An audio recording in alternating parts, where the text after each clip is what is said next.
Welcome and take your seats as we are starting just in a couple of moments.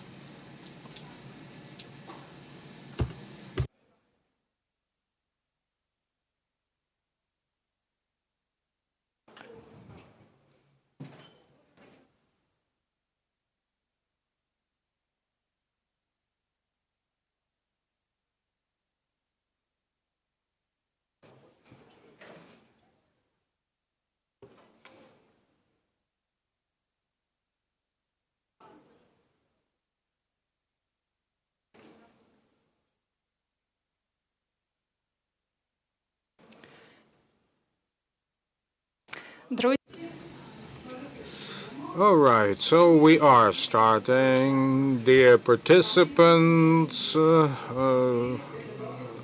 Vice Minister, representatives of government and international organizations, and our donors, in behalf of the USAID TAPAS project, I'm happy to welcome you here on this event dedicated to the International Open Data Day 2024. Indeed, we are happy to have you all both online and offline. I'm Nadia Konoshchuk, and I am head of TAPAS Open Data Component. I am in charge of moderating this event today.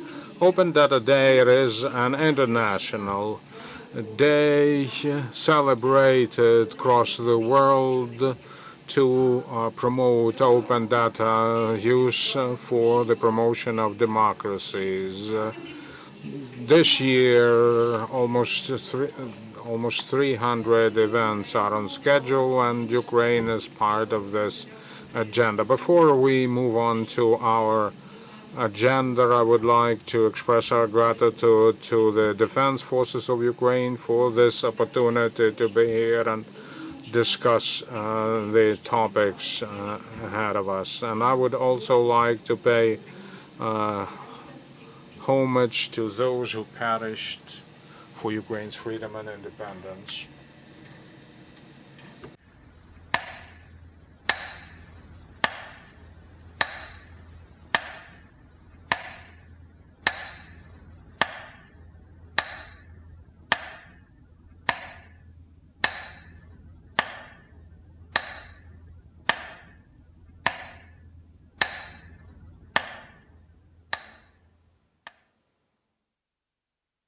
Дякую. Thank you. May I recall that we are streaming this event online, and we have provided simultaneous translation to support this event. In view of security considerations, we are gathered in a shelter, so no need to move in case of an air raid alert. Today's event is to demonstrate an important role that open data play in addressing the wartime data and recovery of Ukraine. And today we will try and strike a balance between anti-corruption activities and security, how open data help defeat the disinformation, what's the role played by the data journalists. Our guests from the Ministry of Recovery and Lviv Oblast State Administration have promised to share their cases of open data use. Without further ado, may I ask Mikhailo Fedorov, Deputy Minister of Digital Transformation, to take the floor. Good afternoon. I too am happy to see you all, representatives of different government offices, public sector, and civil society. I'd say that back in 2019, I attended Open Data Day. This is probably the fifth time that I am attending Open Data Day. It is important to me. When we started interaction with TAPAS, our partners, and the civil society, Ukraine was number 17 in the European Open Data ratings. Back then, we were mentioning our ambitions, our strategies, and the place we would like to take in a couple of years from then. As the ministry and ambitious as we have always been, we said that we would like to be Europe's top three in open data. The years 2022, 2023 show that we accomplished this goal thanks to you, to our partners. We are developing open data, developing our platform, building our data sets, shaping policy, and even more importantly, we are all dedicated and committed to open data. If you wanted me to count the number of startups dedicated to open data, I would probably say 100 plus. Over 7 million Ukrainians are using the projects based upon open data. We are currently revising, updating our open data strategy. We are in a unique situation. On one hand, we are promoting democracy. Open data play key role in it, insofar as open data supports lots of investigative journalism, IDPs. On the other hand, we are in a situation of a full-scale war where a balance needs to be struck. So we have to promote democracy, and on the other hand, do everything we can in order not to compromise the security of the nation in the process. As far as I am concerned, in our ministry, I'd say that we'd be brave pursuing open data, having seen the role that open data played in the promotion of democracy, how journalists work, how policy is made. As we build this new updated strategy, a roadmap, you may call it, we would try to say which data we are going to open, which data sets used, how we would support startups, open data based startups emerging in our country. We would be happy if you could all contribute to this process. Naturally, we need to be as brave as we have been in the past 4 years and have operational capacity to proceed. So once again, thank you very much for being part of it. Thanks for investing your time and other resources into these projects. Personally, I find this topic of particular interest, and we would certainly be all for open data. Thank you, and glory to Ukraine. Thank you, sir, for your time, for your leadership and inspiring opening remarks. In turn, I'd like to submit the development of digitalization in Ukraine as open data would not be possible were it not for the U.S. support provided via USAID and that of the United Kingdom via UK. With this, let me ask Theodora Dell, Deputy Head of Mission, USAID Ukraine, to come to the rostrum, to the podium.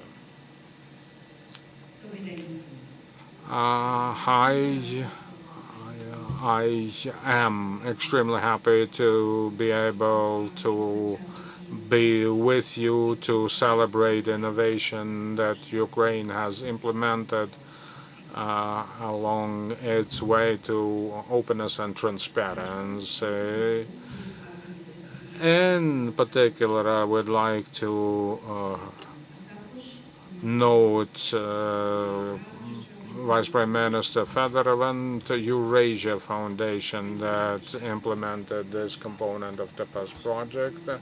We would like to help you become a world leader in open data use. And let me also, of course, mention our long-standing partners from the United Kingdom, whom we cooperate so closely in promoting open data in Ukraine. In the past 3 decades, USAID helped Ukrainian people and government in implementing a good deal of reforms. The foundation of these reforms are, in many cases, open data. The Open Data Day that we are all celebrating today is a reminder of the key role that open data play in promoting democracy the world over. In this aspect, Ukraine is a striking example and a role model. Its cooperation with its partners show how open data contributes to the good of this society. Last year, as we've already heard, Ukraine was placed Europe's third in this indicator. So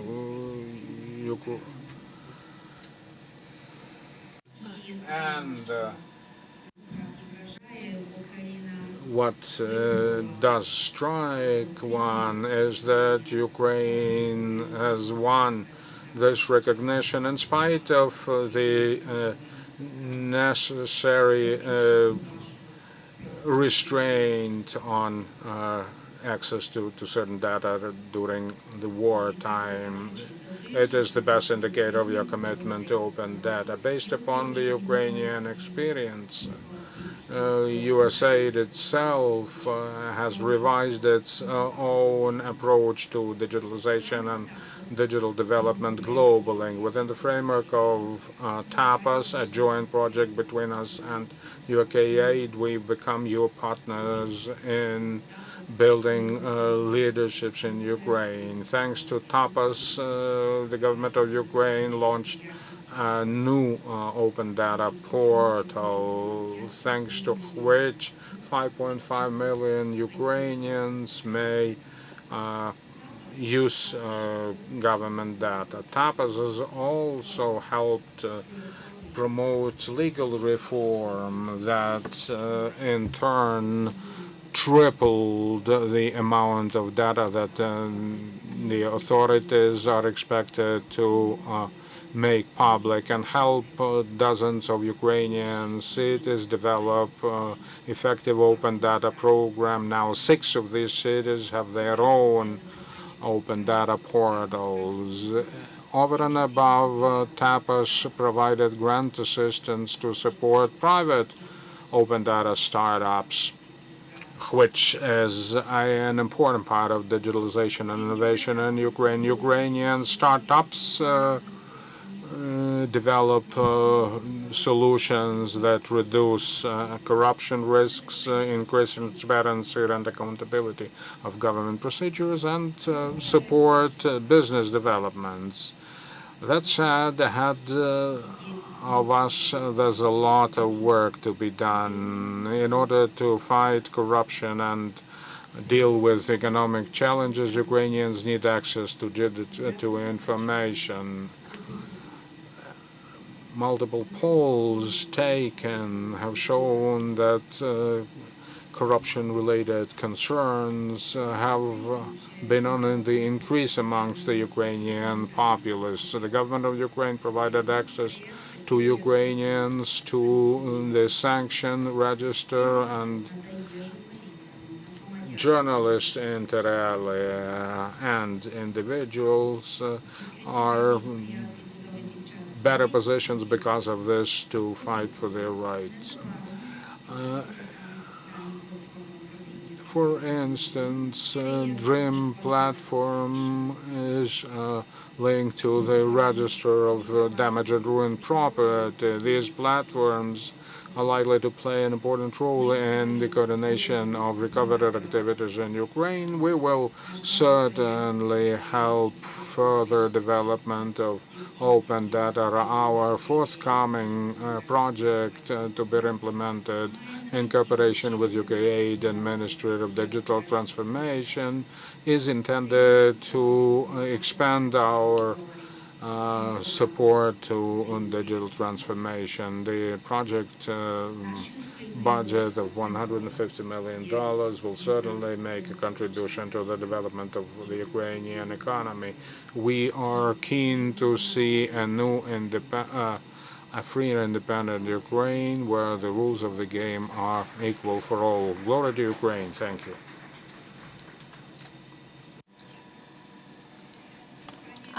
Thank you, Ms. Theodora, for your speech and for your many years of support you have been providing to Ukraine in the field of digital transformation also.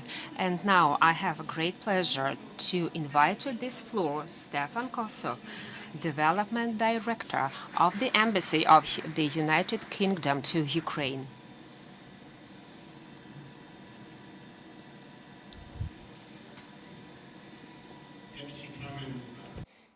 Ladies and gentlemen, partners and advocates of open data in Ukraine, I'm truly honoured and privileged to be here with you all this afternoon at this Open Data Day, a moment that celebrates the power of open data to transform societies and improve lives around the world. I also stand here alongside our colleagues from USAID as a proud supporter of TAPAS and the Eurasia Foundation, who are collaborating so closely with the government of Ukraine on this critical agenda, helping Ukraine to become a world leader in open data. We recently marked the 2-year anniversary of Russia's brutal full-scale invasion. Ukraine continues to fight for its independence and for its freedom as it deals with the devastating effects of war across the country. Thousands of lives have been lost and many more have been disrupted. It's forced people to leave their homes and left behind a trail of destruction and trauma. We stand together with Ukraine as the country embarks on the long road to recovery. And along that road, we must pursue every avenue to support the rebuilding process and the agenda of national renewal. And one key element of that is clearly through efforts to foster greater transparency and create new ways for citizens to hold government to account. Open data is quite clearly at the heart of this. As we've already heard, Ukraine has achieved impressive results in this domain in recent years. Even more impressive, given how capabilities and resources have been stretched in the context of war. We're here today in a garage, but the show on open data remains firmly on the road. And as we just heard, Ukraine is rising up the international rankings. More and more people are able to access information through open data platforms.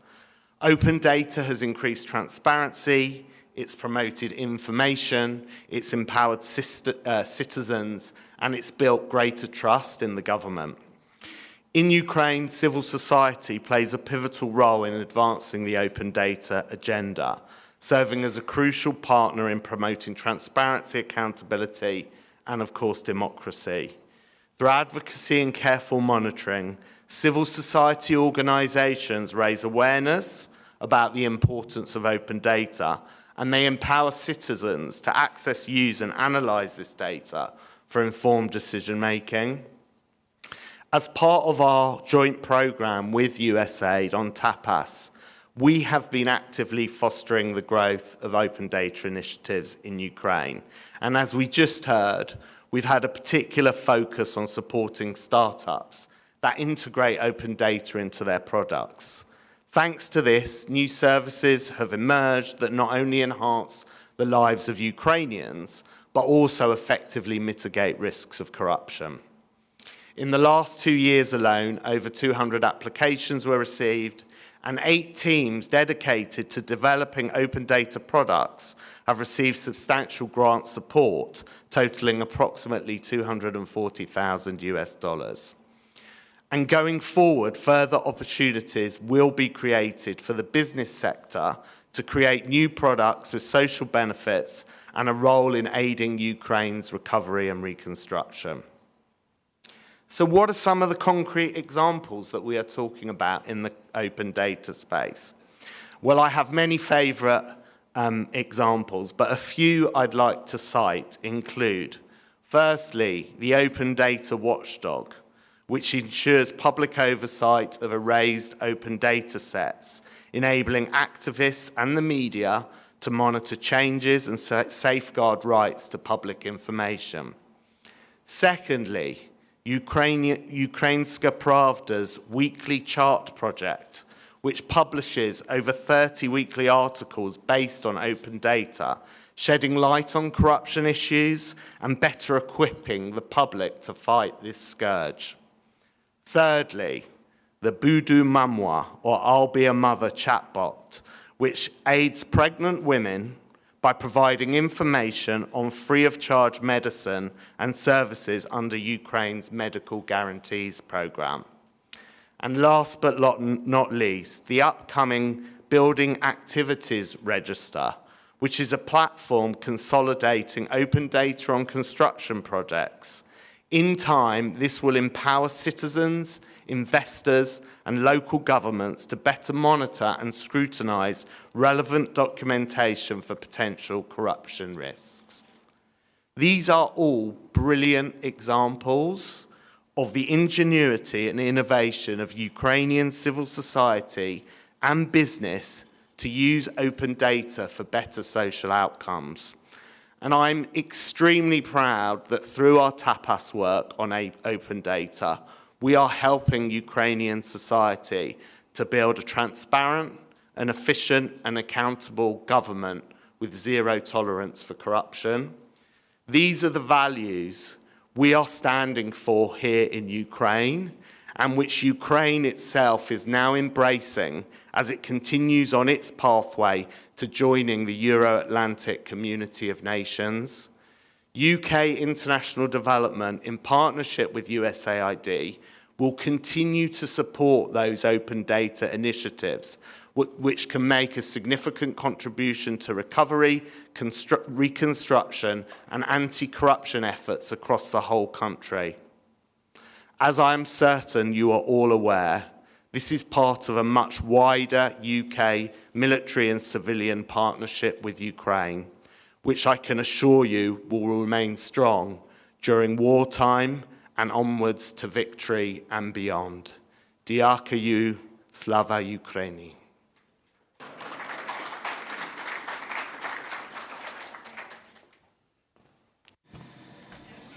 Thank you, Mr. Stefan. Thank you for your inspiring speech and for all the assistance you have been providing to Ukraine and the TAPAS project. When we talk about TAPAS project that has been established 8 years ago and has been working on open data, e-procurement, e-services, we cannot and we shouldn't forget our implementing partner, East Europe Foundation, that is a reliable partner in the TAPAS project. I would like to invite to this floor Victor Lach, President of East Europe Foundation. Hello, dear enthusiasts of open data. Of course, East Europe Foundation is one of the partners in implementing this crucial project. We represent public sector. We are a civil society organization. I would like to express our gratitude to our partners from the USAID and UKAID thank you for your assistance in supporting open data projects. Our speakers today spoke about the importance of open data and dynamics and development in this field. That enabled us to compare Ukraine not only to neighboring countries, but we talk about comparing Ukraine to the global leaders. I believe that Ukraine is the global leader in the open data domain. Ukrainian legislation is the most favorable in the world to advance open data across multiple sectors and to require the government to disclose the data. There are very few countries globally that are proud of similar level of accomplishments in the field of open data. In addition to it, we should be talking about capacity and capacity building of various organizations and authorities to use the open data. Before the outbreak of the full-scale invasion, in Ukraine, we had about 70,000 sets of data. That is very impressive. On the other hand, we should consider the users of those data and the number of registered individuals, 300,000 individuals. Ukrainians have passed the training course in open data use. So we encourage and we boost both supply and demand, and that is the key to success. However, we understand that we are trying to open the data even in the conditions of the full-scale invasion. And I can state with all certainty this case of our country being very, very open and the way how we were opening our data on the eve of the full-scale invasion. I believe that this case will be part of university curricula. The country that became the object of aggression did not close the data and moreover continued working with the open data. I believe that this is something that would distinguish Ukraine from other countries in the world. We will continue working in this domain. It's crucial for fighting corruption, for development and future recovery. We believe that recovery projects should be based on open data. Of course, we are faced with multiple challenges and dilemma. Do we have to open data, continue opening data, or do we consider security considerations? I would like to say that there are no right or wrong answers because we are the first country in the world that is faced with this problem. However, I am confident throughout the dialogue and conversation and public debates will be able to find the most optimal solutions. Today we are going to have several panels about open data, and I encourage you to participate in our discussions. We will present several cases, nationwide and also local cases. Municipalities will present their success stories that show how well you can use open data despite the circumstances. We studied the economic potential of the open data prior to the outset of the full-scale invasion. Ukraine can gain extra 0.5% of the GDP only for the reason that Ukraine is disclosing the information, the data. That is a very good point. I sincerely thank you all, those of you who work hard to develop and advance open data, to make sure we pursue this potential. And I'm confident we'll be able to share with the humankind our best practices in this field of open data and will proceed with innovating.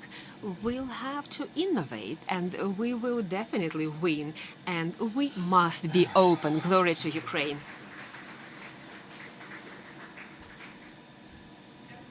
Thank you, Victor.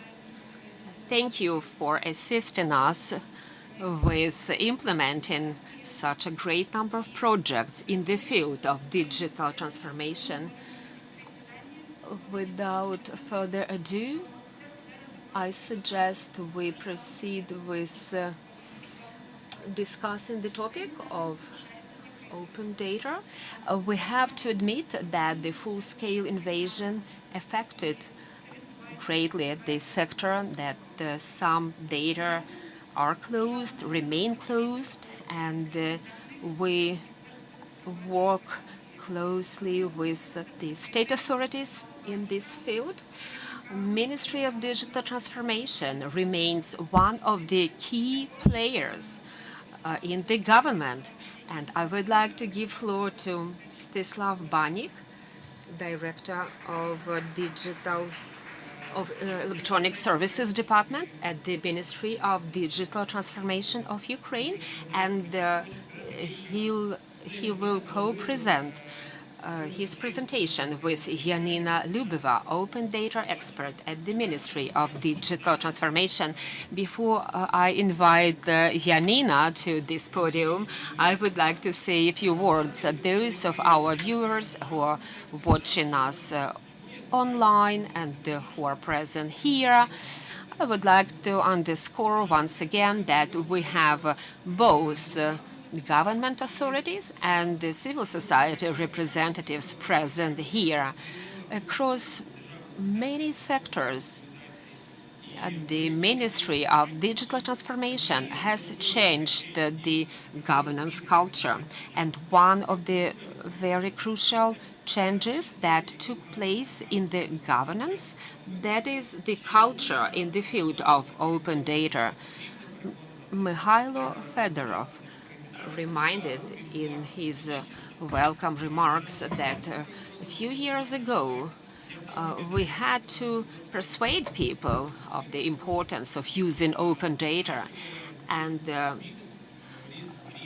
it took us a lot of efforts to persuade our peers and our authorities and also municipalities, municipal authorities, persuade them of the importance of open data. The second point I would like to make, activists from civil society, to me it looks, it is a rather general concept that I would like to stress, especially essential during the wartime, of course, against the backdrop of all the war-related challenges.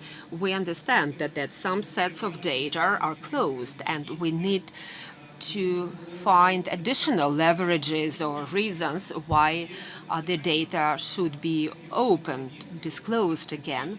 The war serves a litmus test to verify the validity of the processes taking part in our state, and how much of commitment is there to continue to advance and to innovate. And some solutions are developed. There are some restrictions, but that is the test of sustainability of the entire government system. And I believe we are going through this test with the successfully. I believe we belong to one community, and we have different sets of tasks and things we do. We discussed it with my colleagues many times to measure the right or wrong decision. If you look at it from the angle of civil society, is whether they are being involved in such societal processes. Those are the people who deliver, people who produce results. So we are working from different sides, but we are working towards common goal. 10 years later, we may swap our places, but yet it is crucial that we should be going in the same direction. So it's just different sets of duties and responsibilities.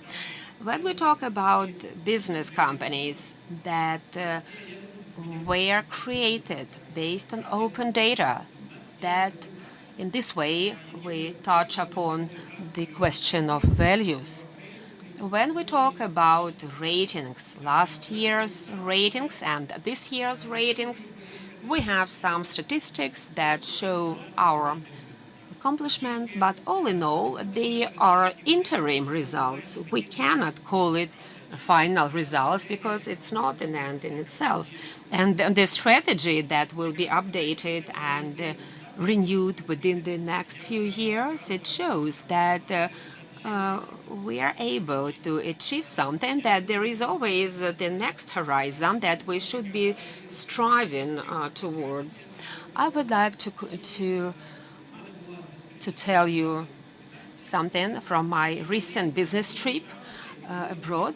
I met with the digital transformation team in one of the countries, and they shared with me their accomplishment, their breakthrough, that they have created about 195 sets of open data. And as you remember, we have quoted here today that we have 70,000 open data. All in all that would be impossible without our joint efforts, our donors, government, civil society. How to make it all work?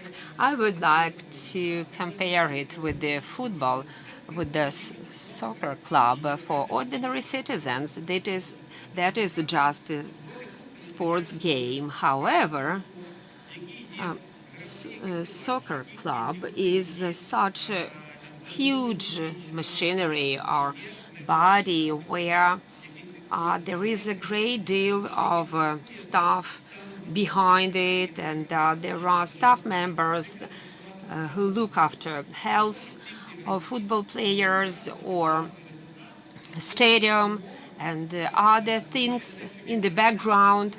They work hard, but coach who works hard that the football club wins and gets the best places in the ratings regionally and globally. But all in all, we have to remember that our objective is not the numbers or statistics, or not even business companies that are based on open data.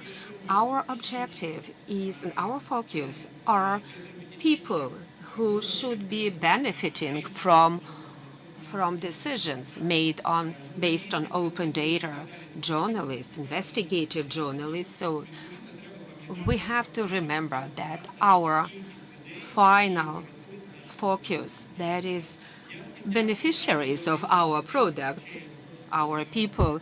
At this point, I would like to give floor to my colleague Janina Lubiva, and welcome all of you. Thank you, Mstislav, dear colleagues. I'm so happy to see all of you, so many of you. We're used to smaller audiences of 30 to 40 people, and here we have 150 persons, and we have thousands of viewers online. Our ecosystem is growing, and just hard to believe that the network of open data enthusiasts is so extensive nowadays. Let's proceed with discussing some practical cases and practical things. Since the beginning of the full-scale invasion, we have encountered some restrictions in terms of disclosing data.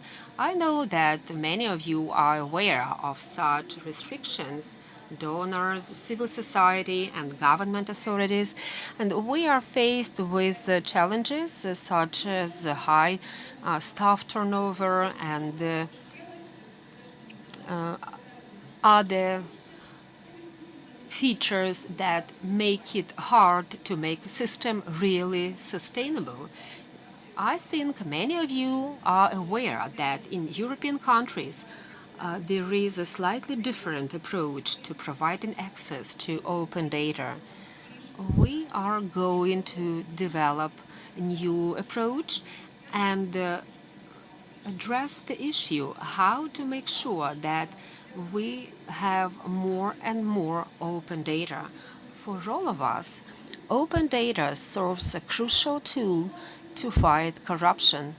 In Ukraine, this domain emerged and evolved after the Revolution of Dignity to allow citizens to monitor and to control 24/7 what the government is doing. I suggest we change our focus and we maximize the impact of open data. Unfortunately, there is a trend that we encountered: low awareness and low priority focus among the open data administrators about the importance of this sector. Ось як ми самі дуже любимо сферу. От ми We engage other administrators in open data use, and this helps us grow data on our portal. What have we succeeded in doing since the beginning of the full-scale invasion? First, as we face the challenge of what would possibly be blocked, banned for publication, and what should remain accessible to the governments, we had to resolve a couple of challenges. And let me mention our colleagues from the law enforcement agencies and the Ombudsman's Office of Ukraine. They help us understand how a balance between security and openness may be found and maintained. Our colleagues will certainly delve into this issue further down the road. It's a teaser, if I may. Apart from that, we analyzed how compatible Ukrainian open data legislation is with the EU acquis, and developed a roadmap. Open data help Ukraine move closer to the circular and low carbon economy. It was us who initiated this process. Now the Ministry of Economy has taken over. In conjunction with TAPAS, we launched the Open Data Academy visit in Lviv, Transcarpathian regions, brought colleagues from Kirovohrad's region to Ukraine, and otherwise reached out to 150 communities, hundreds of people who got inspired with open data after having learned what open data meant and what it would imply with regard to their effective burden. Apart from that, in the past fortnight, thanks to OEC, thanks to CBTO campus and Data Journalism Agency, we delivered 2 courses to CBTO and digital leaders at the national and regional levels. Basically, what we did, we discussed where the data administrators would have to go to remain consistent, and we believe that this would certainly enhance the activities. In addition, we support effective data management, consistent, systemic effort means that we need to understand the information flows, how we optimize the information exchange, what is subject to publication, and how this publication can be further improved. Accordingly, in the past half year, we did 10 information audits for information administrators as represented by regional military administrations as the central executive authorities and bodies of local government. As I'm saying that, I would like to draw your attention to the fact that at least once a year you are supposed to carry out this information audit in order to be able to effectively manage information. In order to standardize approach to publication of open data, we have developed 150 standards for data publication that would apply to high value data that are listed in Cabinet Ministers Resolution 835. Also, we continue to support businesses and members of the general public. In the past half a year, we did 3 grant calls and 10 services. As a result,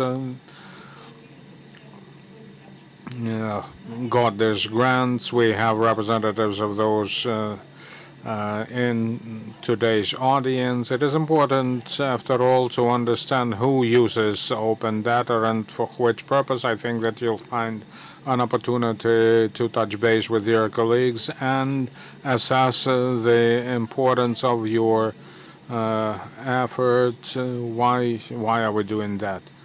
All that. Now, what's ahead?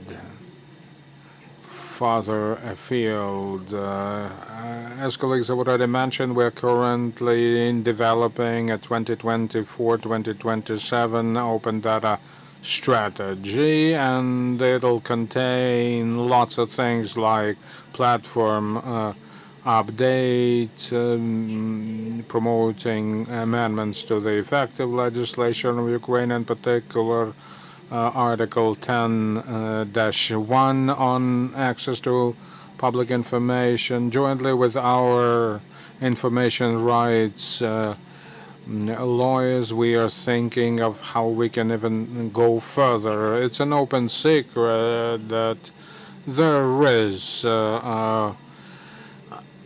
a bunch of challenges with regard to the accountability. The biggest punishment is the so-called administrative report, but we would like to make sure that the accountability is stronger. We understand that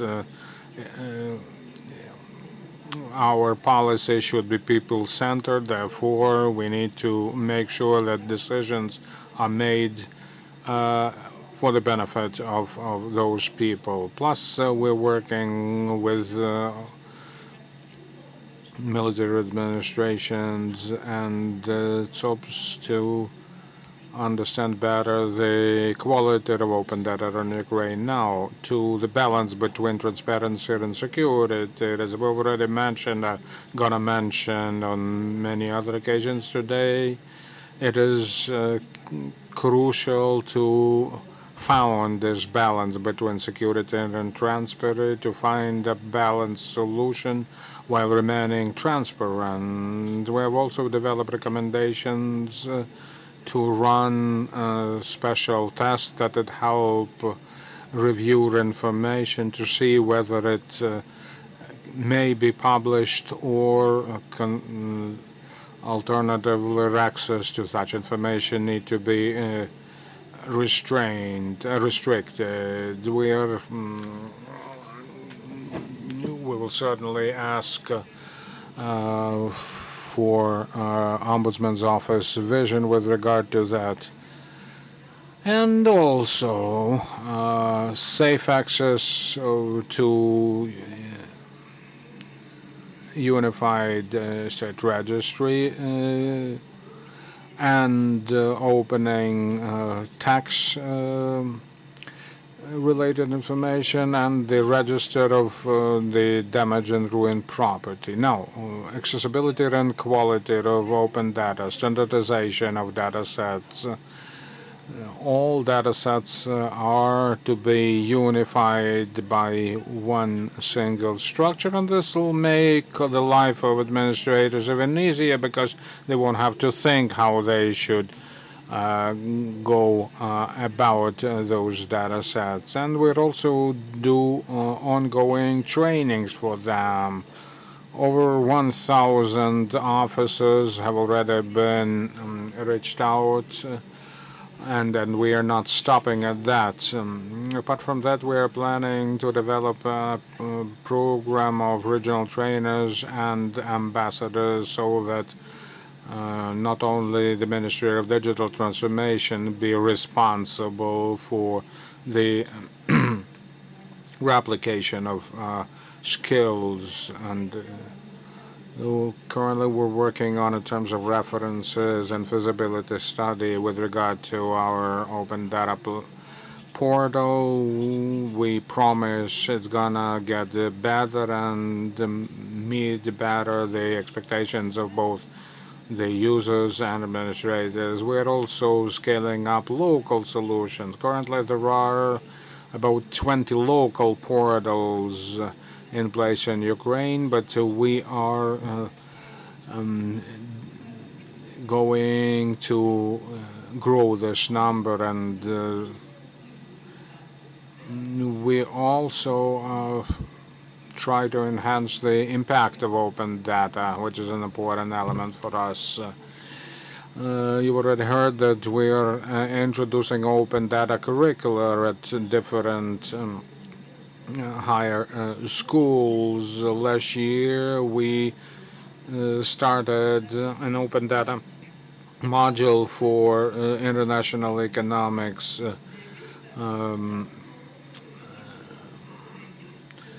Bachelors and masters to make sure that the number of students are aware of what open data are and what their benefits are. We do regular hackathons.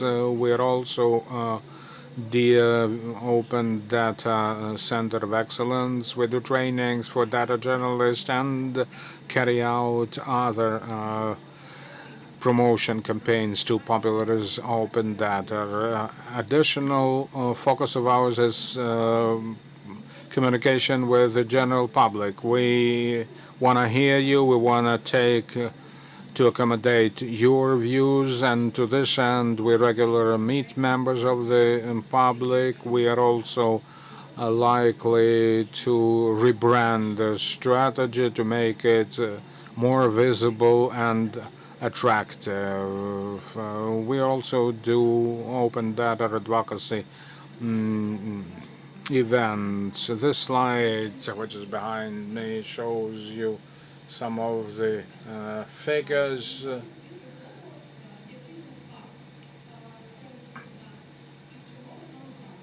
With regard to what we have and what we are going to have. 80 mandatory data sets under Resolution 835, and we're planning to grow this number to by about 10%. Why not more than that? Because some data sets are subject to optimization. Some of them may just lapse in existence. Some data sets get merged. Therefore, like I say, we are aiming at 10% growth.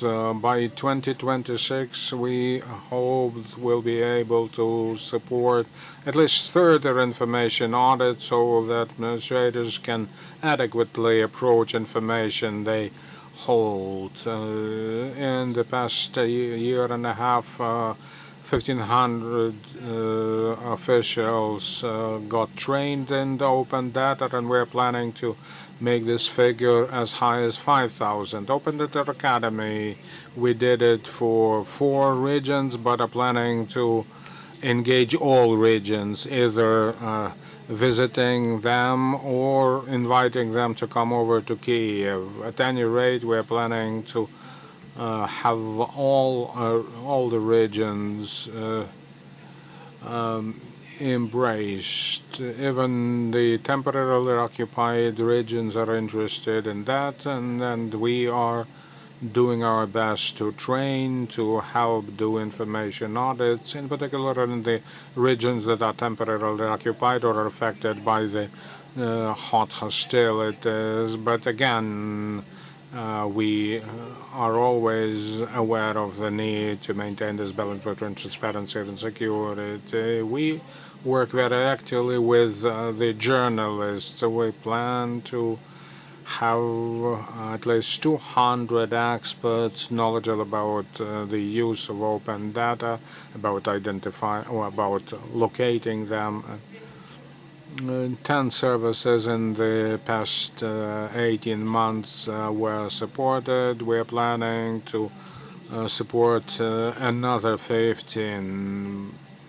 And also, we've developed one curriculum, but are planning to have at least 10 higher schools join to grow the open data ecosystem. Well, everyone is keen to develop, but not everyone is adequately prepared to do that. And this are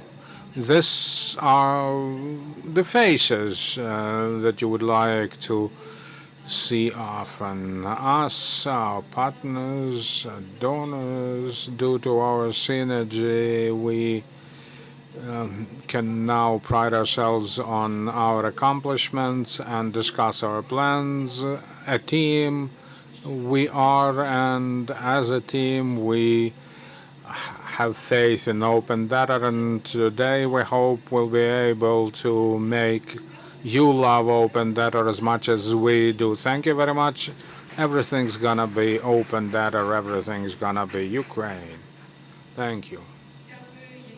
Thank you, Janina and Mstislava, for your presentations. I hope that our audience is whence you're gonna get a lot of questions in due time. Plus, you can enjoy some offline discussion. Speaking of the open data impact, I concur. We all value this data highly, but not all of us know what it means and what it impacts. So last year we selected 4 winners in our grant selection calls. One of the winners may tell you more about the current situations in which many Ukrainians are persons with disabilities, and to make us people-centric state, a lot has to be done. More about it in the video.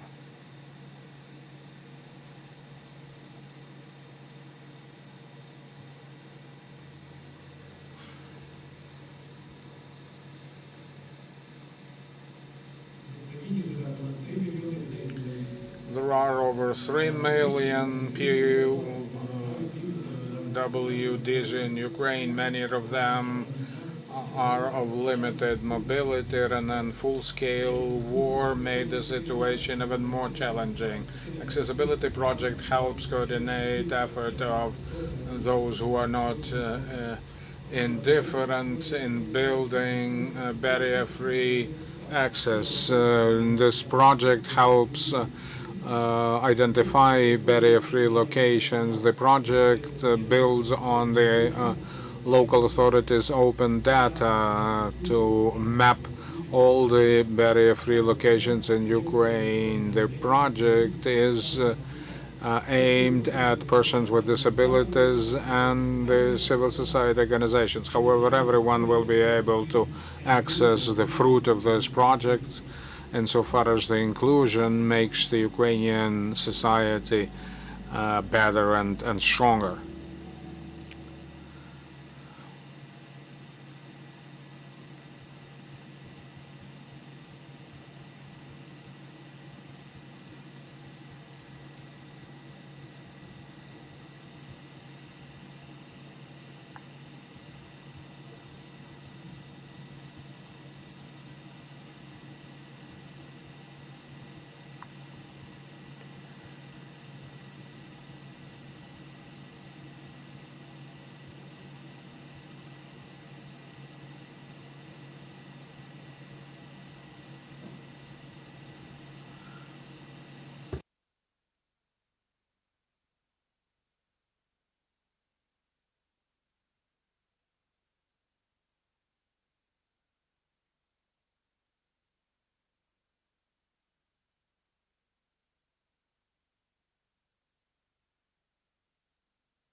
В умовах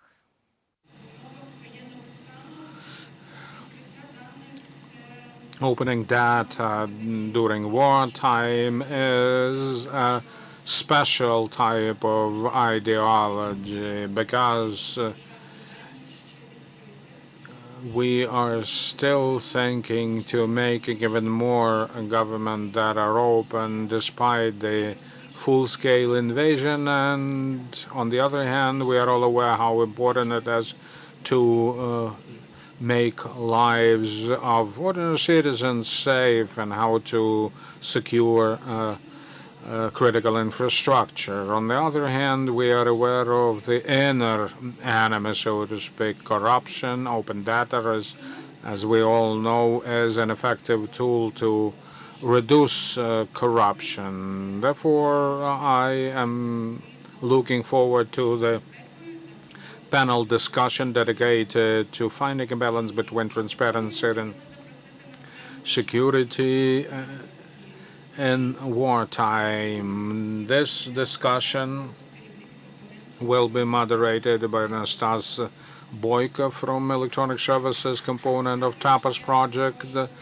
Also, may I kindly invite Mstislav Banik, Director, Electronic Services Department of the Ministry of Digital Transformation, Ivan Kalabashkin, Deputy Head of Cybersecurity Unit of the Security Service of Ukraine, has found time to join us today. Yulia Derkachenko, representative of the representative for information rights of the Ombudsman of Ukraine, Nadia Bihun, Deputy Minister of Economy of Ukraine, and Natalia Chornohub, Government Relations Manager from U-Control. Wish you the best. Thank you, Nadia. Thank you, colleagues.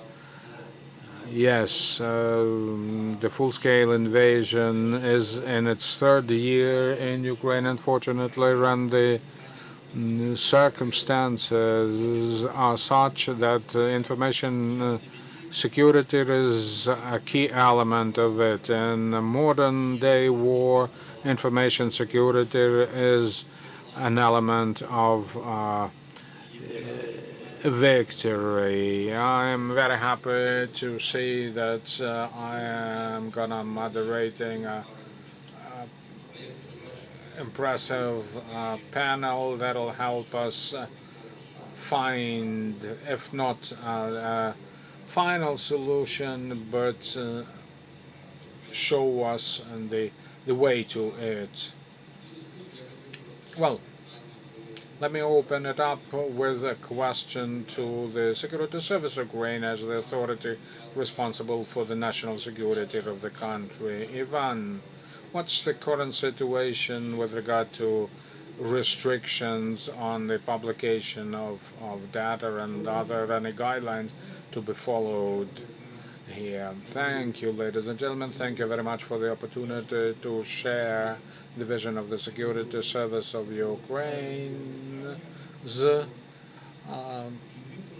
on an issue which is of so great importance both for our capability to wage this war and make our country even more democratic. The Security Service of Ukraine is currently, well, deployed in combat missions almost everywhere, underwater, on the surface, in the rear, in the forefront, and the Security Service of Ukraine is well aware of the dangers and threats, well, information about the threats that our country is or may be facing in the future.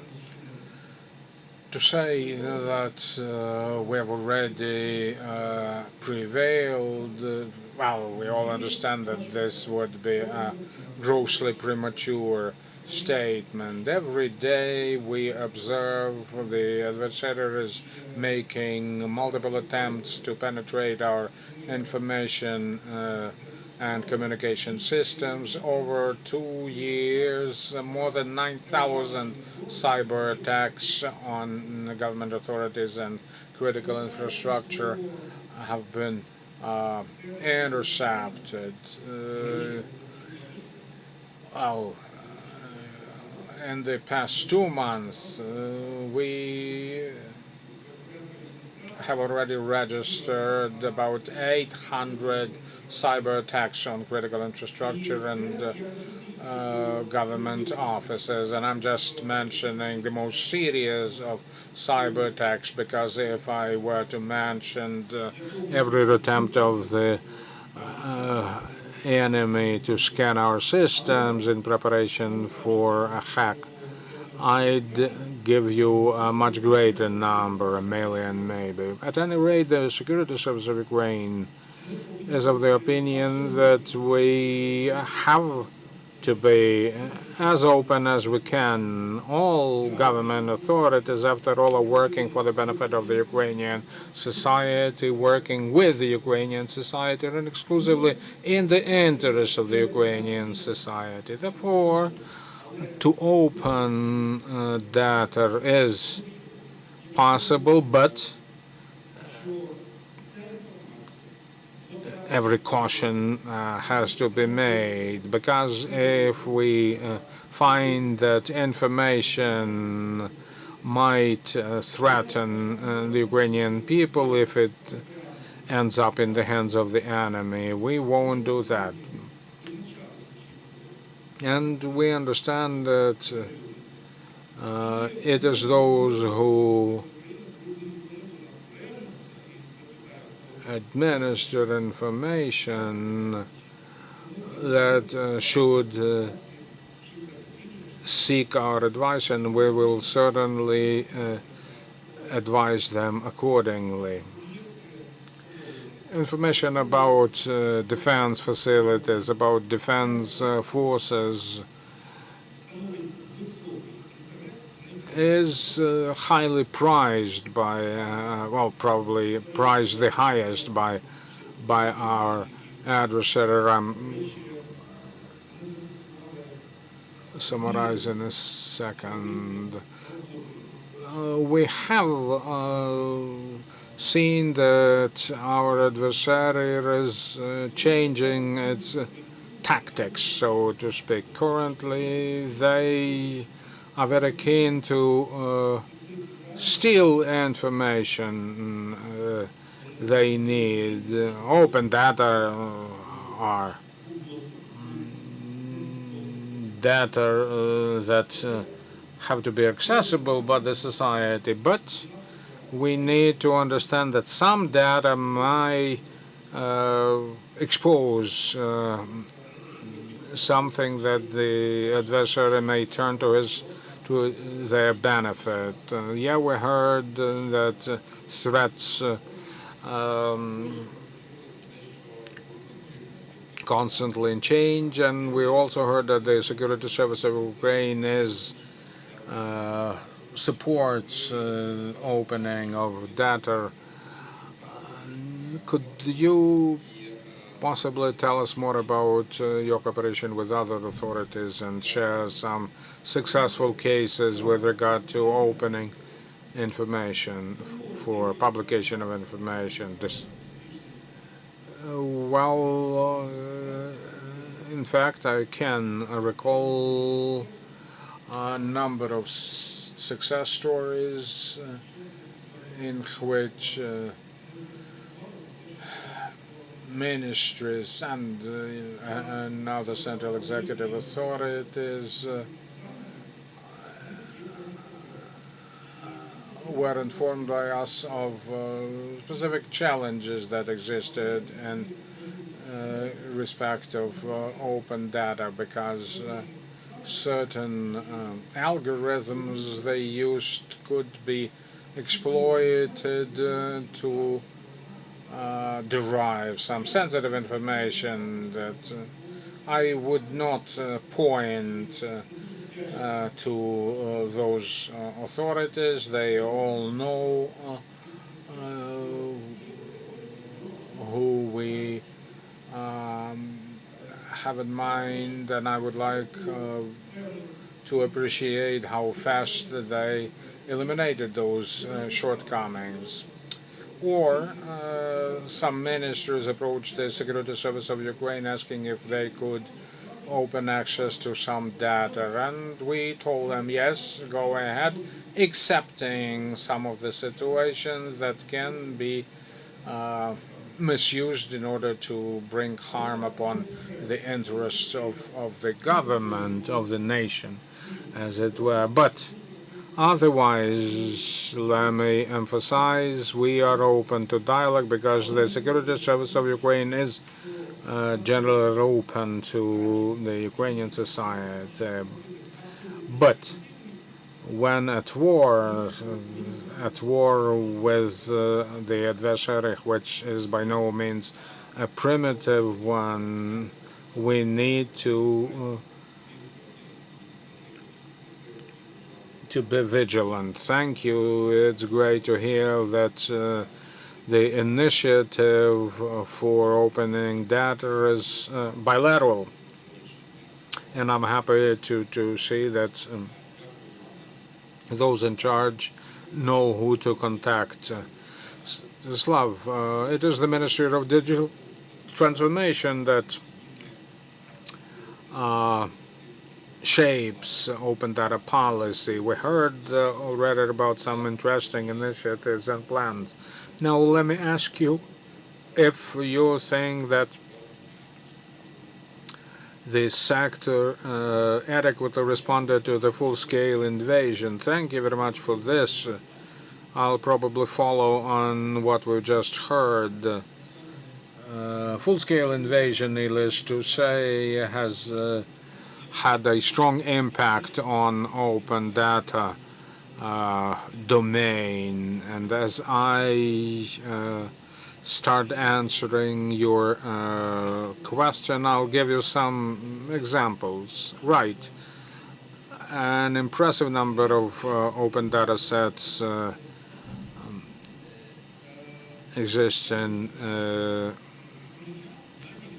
Ukraine, but we need to understand that often data would go into the open in a fairly sort of straightforward manner, and therefore some of the it turned out that some of the data sets can no longer be open because some of the text fields can't be easily found in this massive array. Second, the enemy, in the broader sense of the word,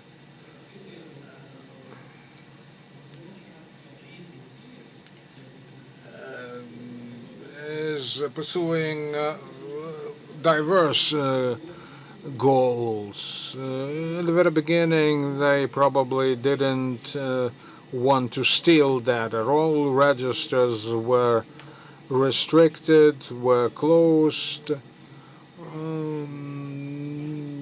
I don't think that Russia wanted to steal, say, ID data.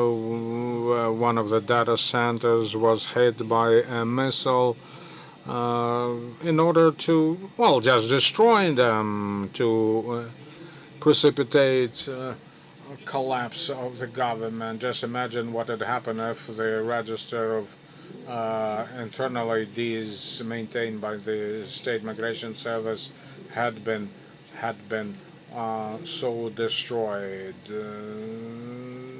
Russians, we understand, are fairly advanced in hacking. They're very good at identifying links between different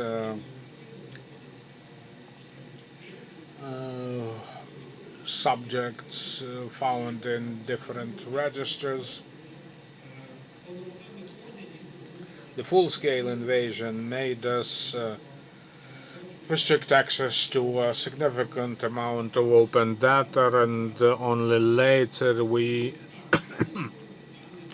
opened them up again. Indeed, some of the data bears no threat, and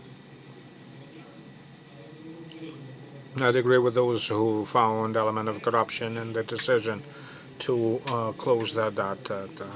But at the same time, security component need always be on top of our agenda when making decisions to open data. Yet another fairly innocuous element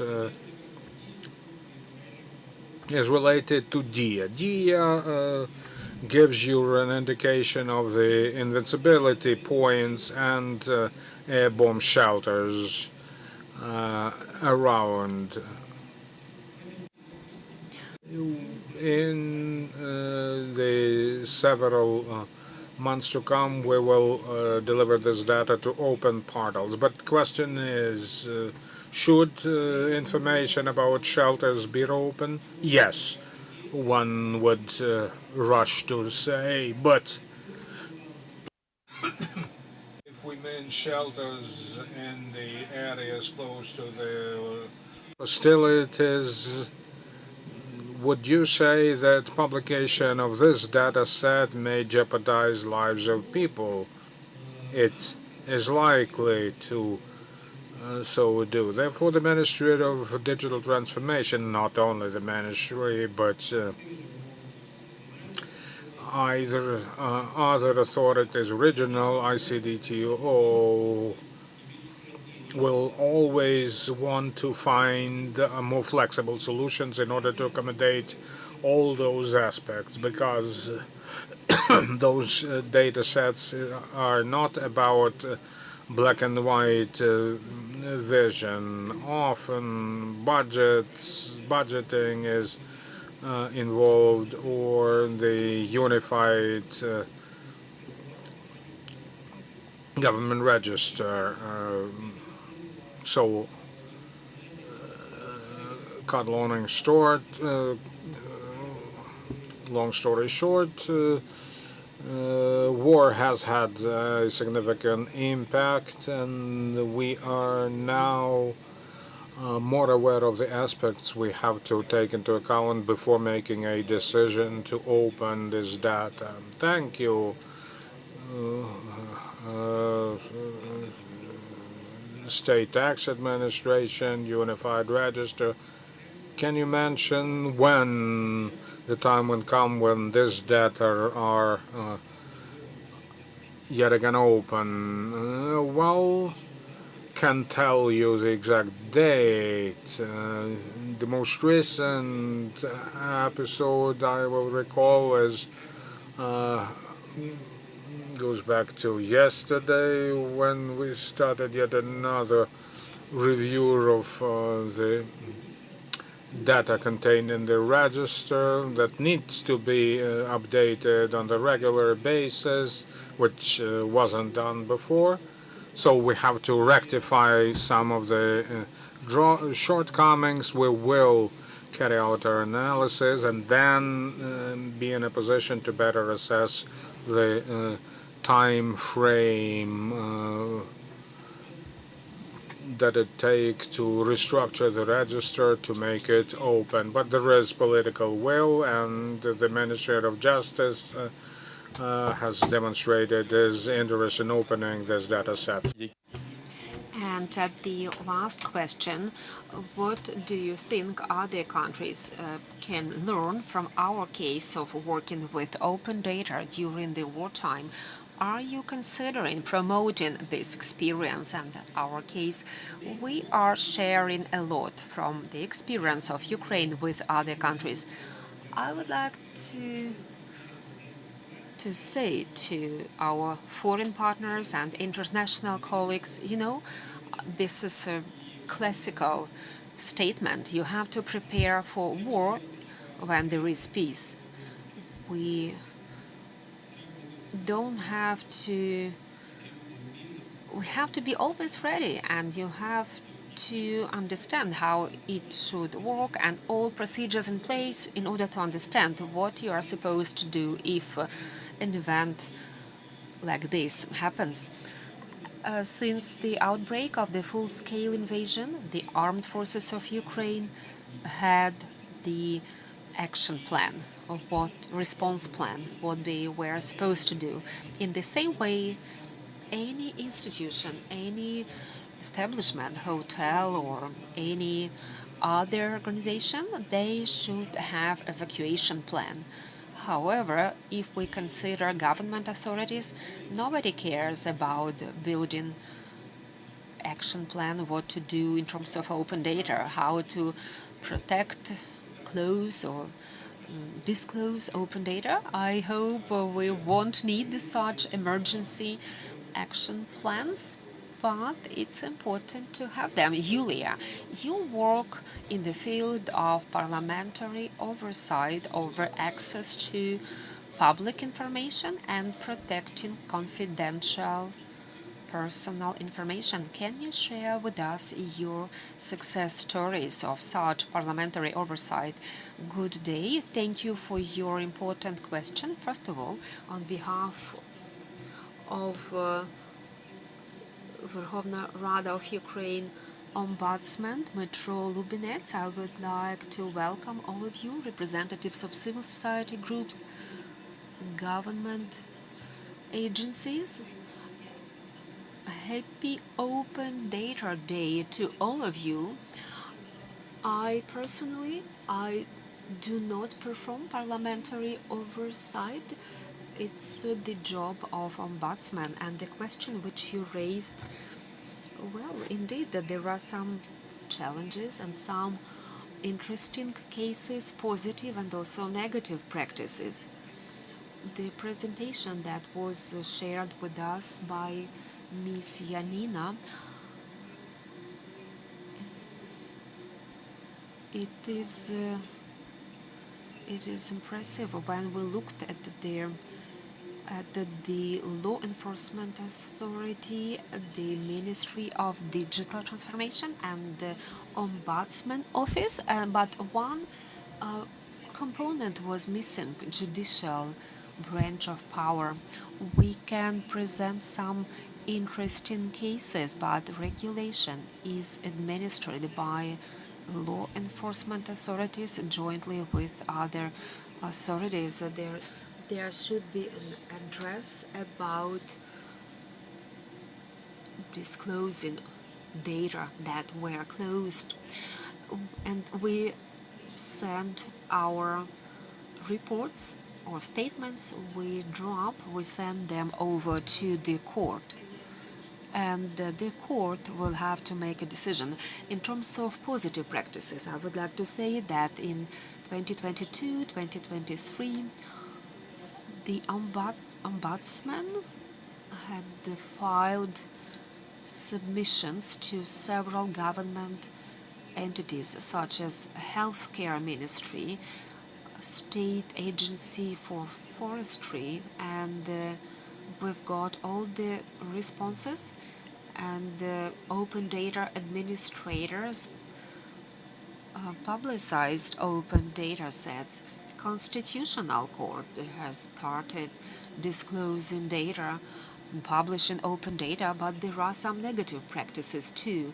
Today we have already mentioned the unified state register of natural persons and entities, legal entities. We also have data from the tax registers, and of course decisions made by courts, register of court decisions. Situation is not changing that much, but we all believe we all are working towards common goal to disclose data, however, based on principles of security and transparency. Do you provide for liability for failure to comply with the requirement of open data administration? If we consider sanctions and penalties provided for by the Code of Administrative Proceedings, they are not perfect. It's not a perfect system. The Ombudsman Office was already participating in developing updated legislation in the field of granting access to public information. Lately, no changes have been observed, and this is a really difficult process to increase sanctions or to make sanctions stronger. That is one question, but to develop a procedure how to apply sanctions, it is also essential because we are facing multiple challenges in terms of effectiveness of court decisions and their implementation. We have to improve our laws in the field of granting access to public information, and in addition to it, we have to create a body that would help to perform scrutiny over access to public information. It is the Ministry of Digital Transformation that implements the policy in the field of access to public information and personal data protection. It seems to me that they'll be working on such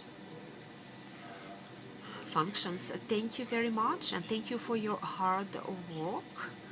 I would like to give floor to Nadia Bigun, Deputy Minister of Economy of Ukraine. Can you please tell us what is the situation with open data in the field of public procurement? Dear friends, if you don't object, I will take this question, I will answer it, and then I'll have to excuse myself because I have next call already running. We have to understand what is the purpose and what is the tool.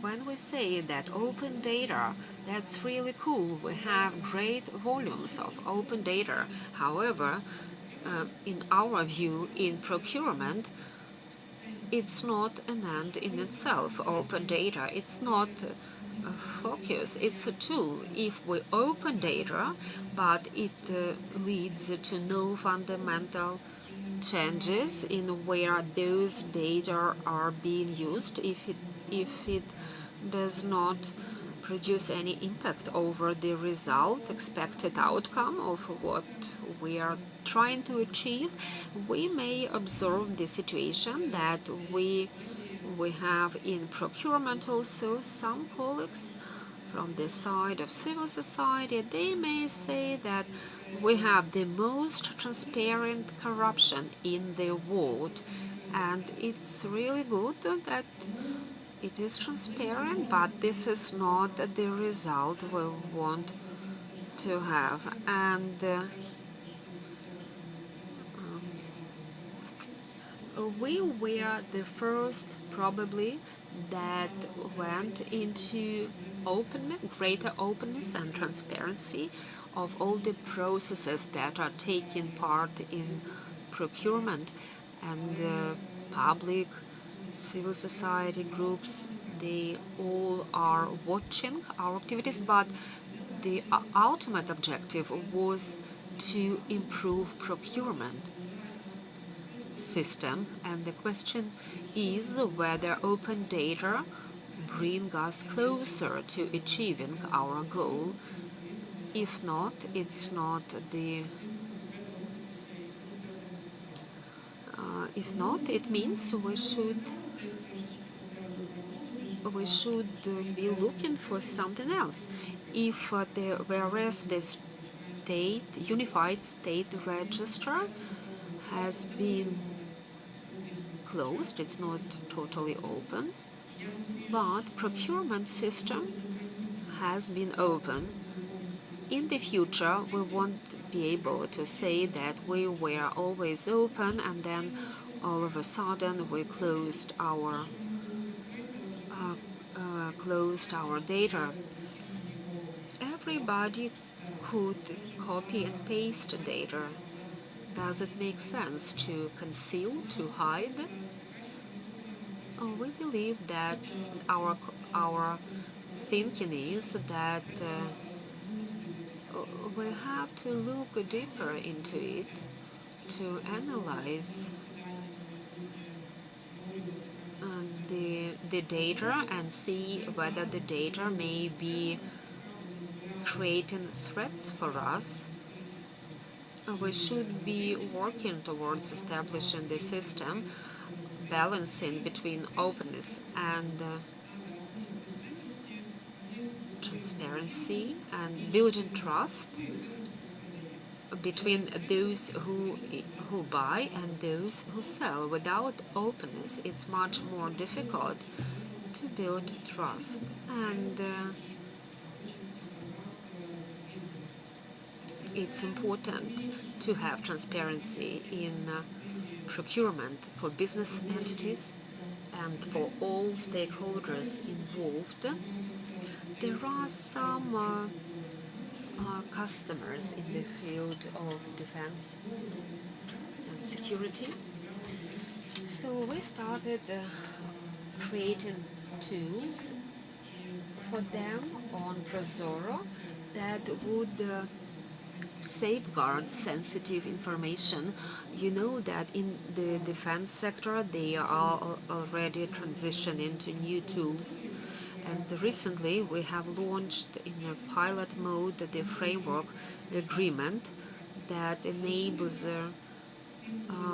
bidding participants to disclose only some part of information, but for controlling authorities it's important to have information visible to them, but we don't disclose the results of procurement procedures so that the supplier is not disclosed. This information will be visible to Defense Ministry, and classified state information, of course, will be protected, and the state secret will be protected. We are piloting this, and there are 3 entities that have access to this system, and we consider how to scale up this system. And then the next point is weapons, data in this field. We need to make sure we can use weapons against our enemies to protect ourselves, but the question is that we don't have to give weapons to enemies so that enemy does not use it. I'm so sorry, I have to leave. Yeah, sure.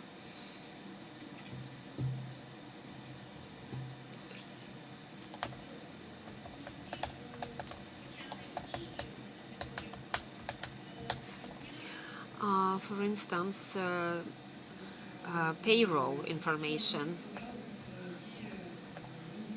As far as I know, there is a regulation that requires when central government bodies they may indicate when making payments that this payment order should not be disclosed. So this is sensitive information, and decision should be taken what information you want to disclose and what information you don't want to disclose. And in the we understand that there is certain regulation, and colleagues from Security Service of Ukraine say that they are ready to change and go forward with it. But if a decision is made and decision-making process involves law enforcement authorities, if a decision is made, it should be consistent and changed not only across our ministry but across other government agencies. Is my understanding correct that some officials resolved to conceal all transactions performed by your Ministry of Economy? No, it's not what I said. It's important to respect each other and, of course, be precise. There is a resolution. I don't remember the number of this resolution, and there are colleagues in this audience which are aware of it, and this is the resolution that our finance and accounting departments, they are being guided by this resolution in terms of disclosing or concealing some sensitive information in payment orders on behalf of the Ministry of Economy. I would like to underscore that we should talk about approach to explain why your approach was shaped up like that. And this is all about interaction between the civil society and the government entities. Natalia, over to you. The first question I want to ask you is what sets of data are most in demand from the side of business and civil society? Hello, dear colleagues. Very happy to see all of you, all enthusiasts of open data.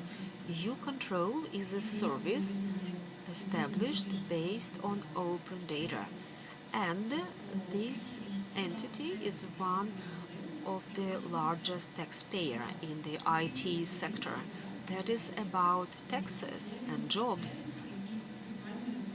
Thousands of households benefit from this service, and it is life-saving. U-Control service is used by both business companies, accountants, management, law enforcement authorities, which identify corrupt people and corrupt practices, those who are collaborationists, municipalities, local self-government bodies. They also use U-Control system, international donors that want to know if assistance sent to Ukraine didn't land in some civil servants' pockets. We conducted a survey and we obtained answers that we conducted survey among U-Control users, and we asked them what data are missing in the wartime.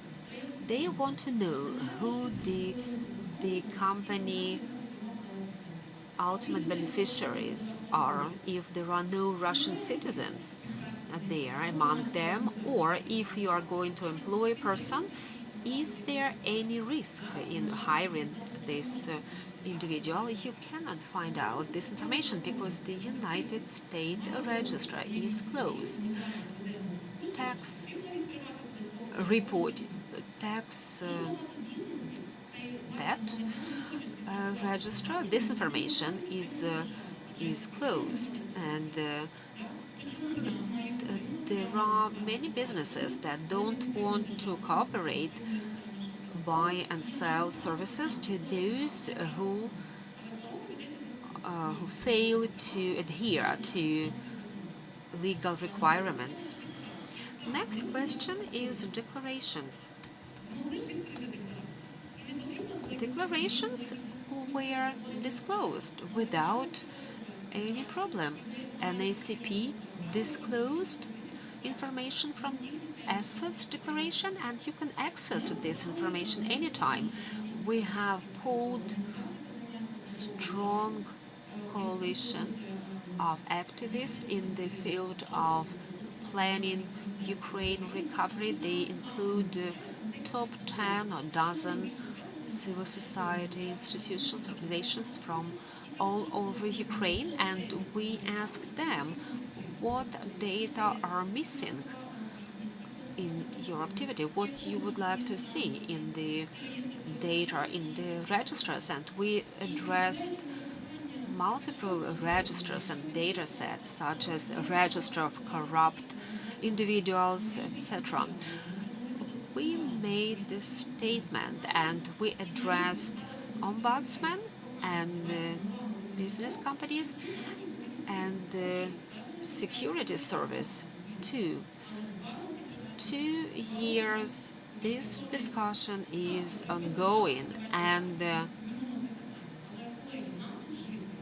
dear colleagues, it's our country, and it's the place where our business companies operate, and business companies want to know if it is safe, if it is appropriate for them to have business economic transactions with a certain business entity.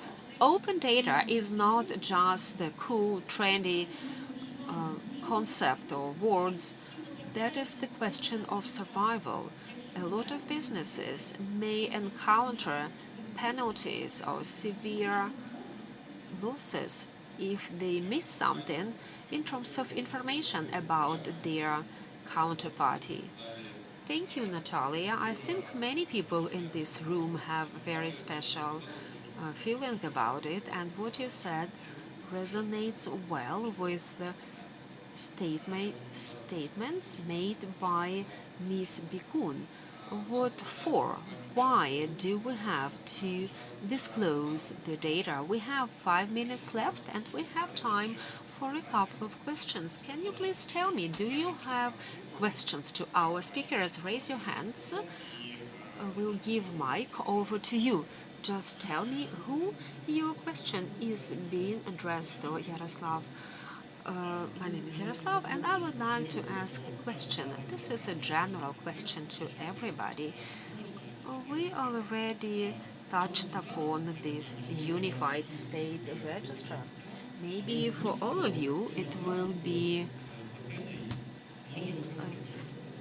new information, but you can pay money and get access to all parts, sensitive parts of the United States Register. As of 2022, this option was available. You could buy and sell this service. Access to the data was provided to 3 to 4 Russian banks. If one of the shareholders is a citizen of Ukraine, they still could get access to such data. Why are you talking about securely protected unified state register, whereas you have a really unsecurely protected United States register? Thank you. Ivan is ready to comment on it, and perhaps other colleagues would add something. First of all, I would like to say that anybody can get access to this information. You can buy a key. However, when you go through verification procedure, authorization, you'll be looking into it and downloading some information, and it will be obvious that you leave your traces, digital traces, and if this information is going to be used against state security interests, will find you. Not you, but a person who will be using those data illegally. And this person will be identified and brought to liability. I would like to stress that the enemy that we have, they are well prepared, and they are the people for who to attack, to kill, to murder. That is their daily job. This is why when we say let's give it a thought, we mean that the security service of Ukraine is indeed open to dialogue, but we need to do something having a clear goal in front of us. Under Article 19 of the Constitution of Ukraine, government authorities shall act as provided and within the limits set forth in the Constitution. So let's do it, but before we do it, we need to see whether it's safe and whether it's expedient. I won't disclose where they try to aim their attack, but I will only say that the Russian Federation is probably the only jurisdiction in the world where students of some universities are trained in launching attack at the critical infrastructure of other nations. 100% civilian universities. They train the skills needed to inflict maximum damage to the Ukrainian state. Thank you, Ivan. Yaroslav, unfortunately, our time is up. We have to be cognizant of the time limits. Therefore, I will appreciate your contributions and encourage all of us to work on towards the safe opening of data. Thank you.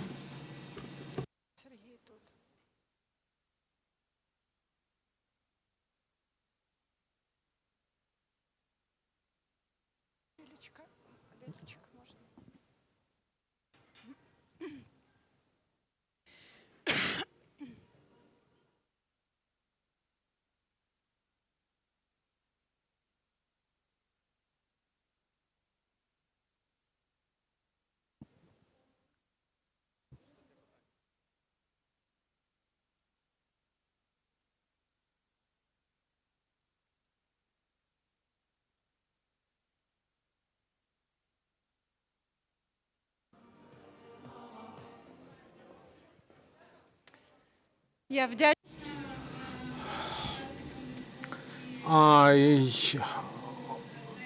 too would like to say the panelists for a lively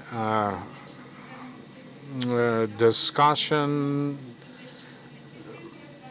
We continue our event, and I'll remind you that open data has social consequence. There are many women in Ukraine who can tell you that some doctors extort them to pay a little something to assist the deliveries. It's difficult to understand how you can decide on maternity at the times of war. Will you be able to find a good doctor to help you when you need help?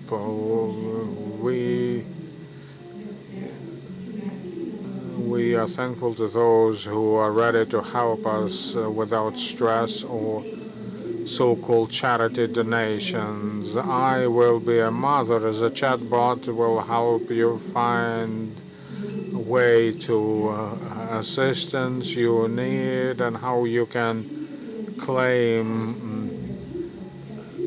free of charge support. This chatbot will give you an insight into all the services available in the country and also to become aware of any signs of anxiety you may have. The change is possible even now at the time of Great War. We are all working towards this change and want to make our future better.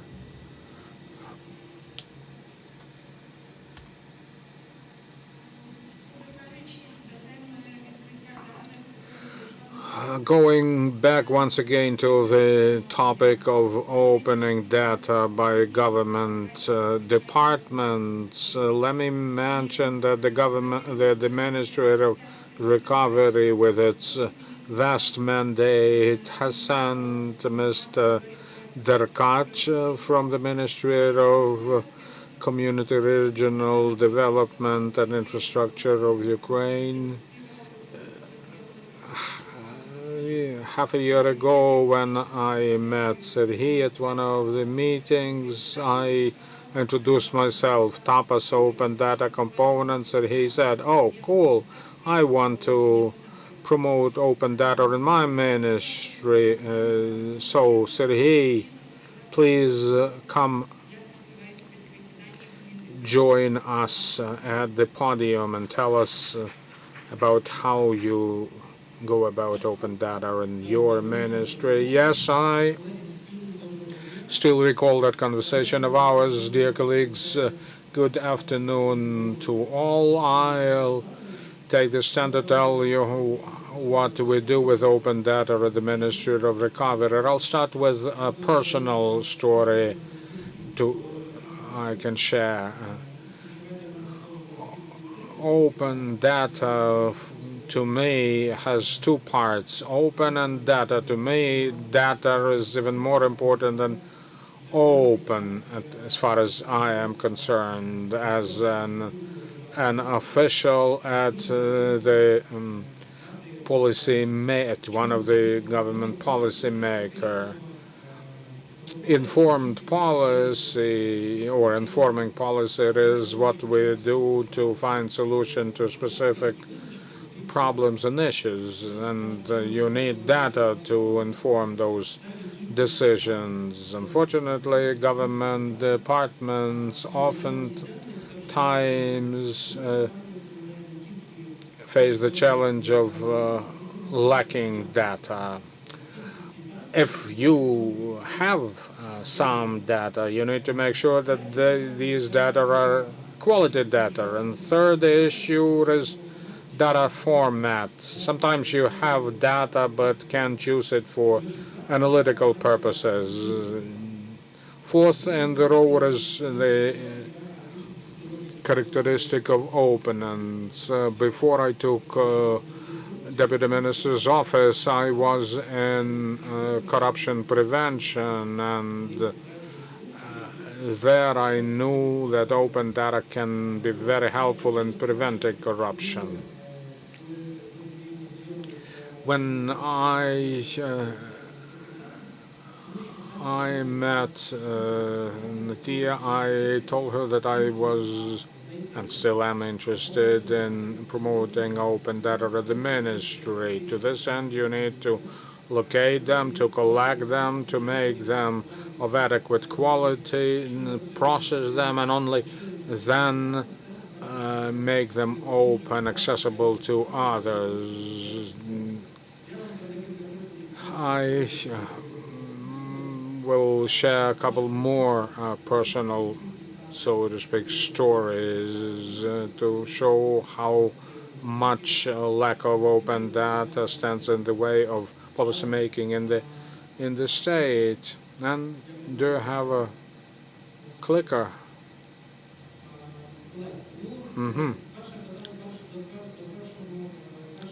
Great. So my first bullet point goes to our Ministry of Recovery, for short, does have a vast mandate. We are in charge of transport infrastructure, road, rail, maritime, air, tourism, other infrastructural facilities, transport infrastructure, bridges, to name only one. Construction, well, the housing, utilities, energy efficiency, local government, decentralization,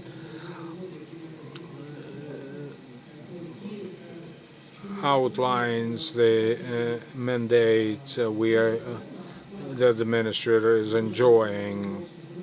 It's a challenging job. When two ministries were merged, the number of personnel was halved. So we would be twice as many today. Why was it done? On one hand, in order to make remuneration more attractive, but at any rate, it created certain difficulties in us disposing of our duties because of the we are short of hands. Digitalization and the quality of data that are regularly collected and updated may boost up our productivity. With this, let me go to the key premise I made in the very beginning. Policy or decision making.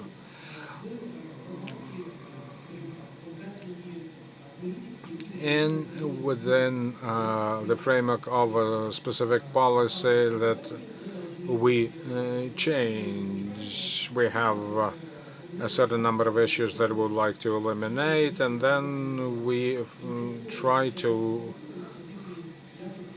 draw a way that will move along and by eliminating them. So when I joined the ministry, you probably understand what the situation looks like at our border with Poland. I'll tell you more. Our airspace was put on hold. Our sea routes closed. So the only thing we have to move things around are roads and railways. The throughput of the border crossing points is far beyond what we'd want to have in order to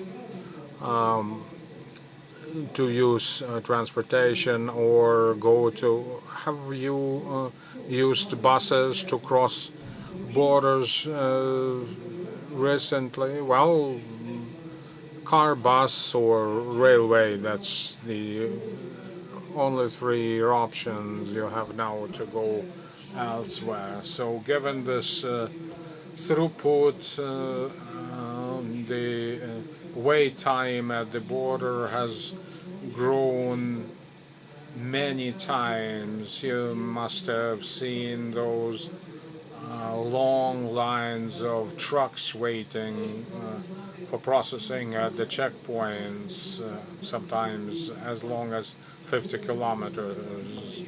In order to understand how to limit this problem, we needed to know how many trucks, for instance, are waiting for processing. Anyone's guess. The poll said, well, about 2,000. How did you calculate the number? Oh, just by looking at it.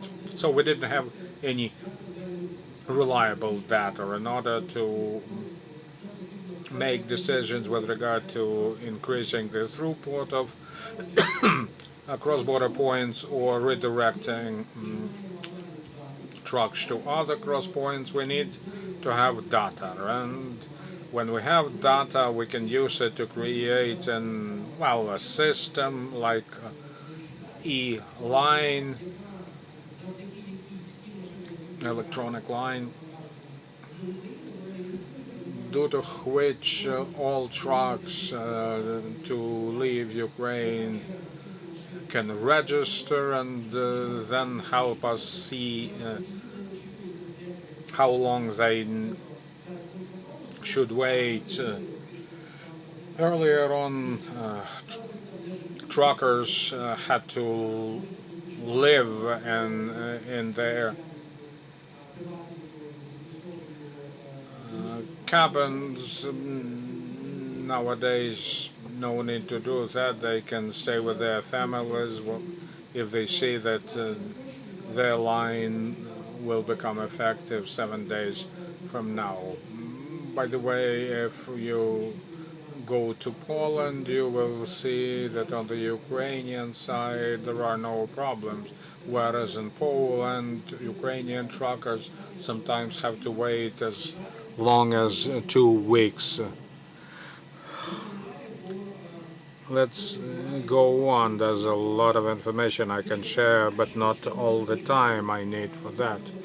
So where did we start was the question. We were probably one of the first ministries to perform this information audit. We looked at all data sets at the disposal of the ministry and established that there weren't so many.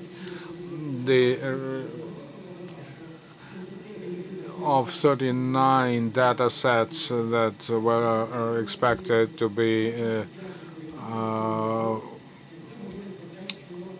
made public under Resolution 835, only 5 were constantly updated.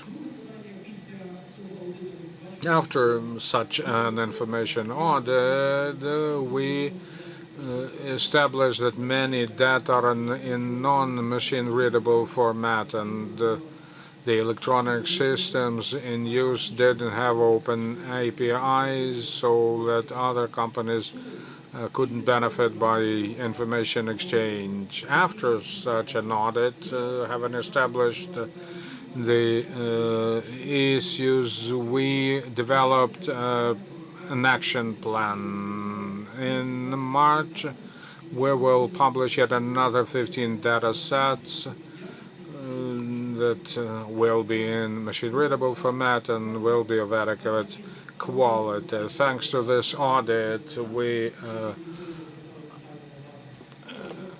could find the range of problems and set the route towards the elimination thereof. Transparency and anti-corruption, you heard a lot about that, and must have thought about construction sector, which may have significant impact on corruption. In the sector of construction, there are now many data sets that either have been made public or are going to be made public very soon. We are doing that not only with transparency and anti-corruption in mind, but also aware of the fact that businesses and local communities have to be given way to join many processes. Speaking of construction, project documentation, examination, findings are gonna be made public so that anyone could see why anything is being built, whether it's look good or another important story regarding open data is the grounds for refusing to grant some decisions. You can't get hold of the information on the basis of which refusals are made. We will improve the situation and contribute to better prevention of corruption. A couple of words on the DREAM platform that you've heard about. This platform will include all information relevant for the recovery of the country, or any individual, any business that like to join the recovery will be able to log on to DREAM and find relevant information, which is this year's plans. All our systems will be made open by design. That is to say, all information, which of course can be published, will be open and can be, well, downloaded, pulled from the system using open APIs so that companies can collect information and review information. There are many new registries we work with now, such as E-Line. We will soon launch the registry of routes or routes. I'll say no more today, but only mention that this is gonna be a new register with the help of which any Ukrainian will be able to find the best possible route to go to, say, from Kiev to Warsaw. If you want to go there by rail, you'll have to use Ukrainska Залізниця. Almost 30% of movement is either illegal or the register of routes will become the unified register that will help you find all the information you need to build your itinerary. And clearly the e-database, well, I mean, databases have to comply with European standards, not only from the point of view of data protection or other guidelines, but from the point of view of information exchange. There are lots of databases in the European Union that are mandatory. Often EC holds and administers those databases.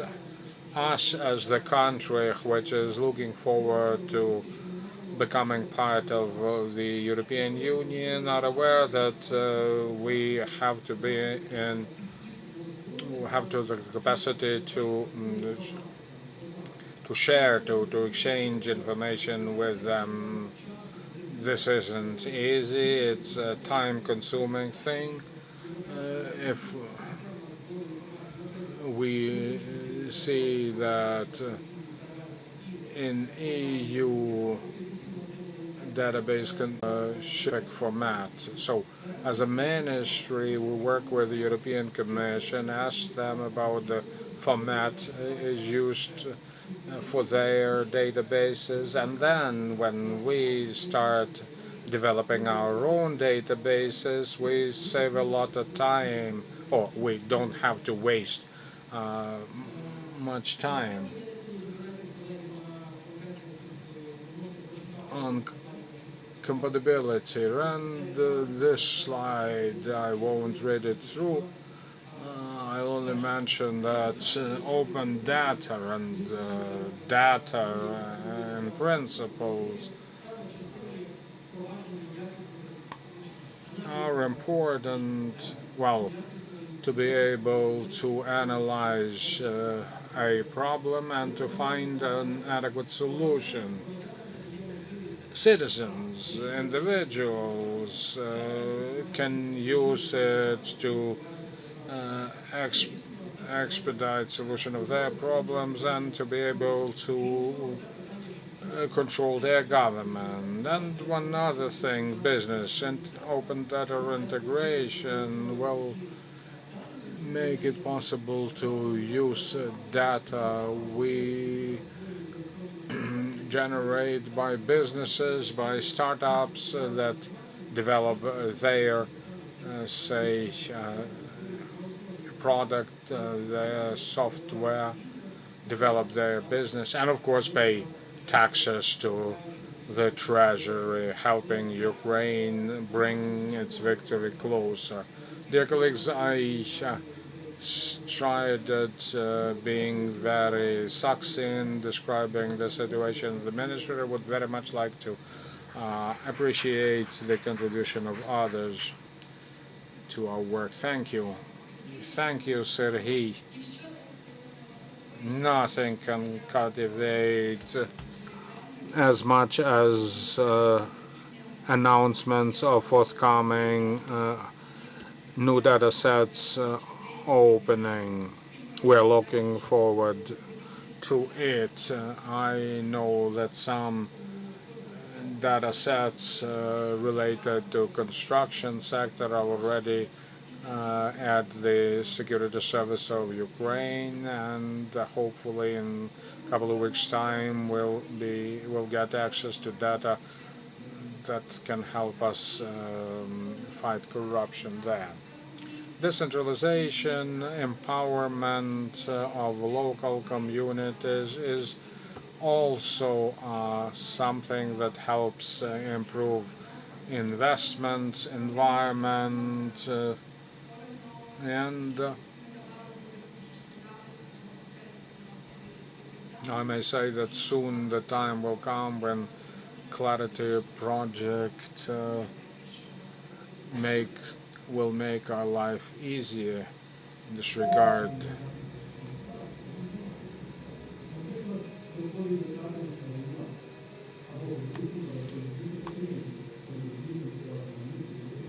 Tax declaration of businesses operating in your locality. That's why Clarity Businesses has been creating data users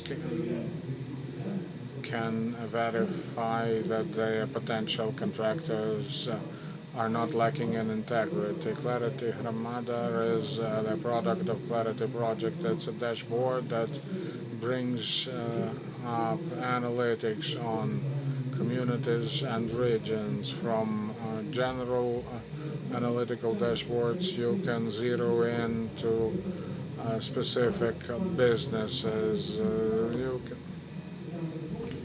The system of dashboards can be run through a set of filters. This is a convenient instrument of public control, important for the donors and for those who are involved in the future recovery of Ukraine.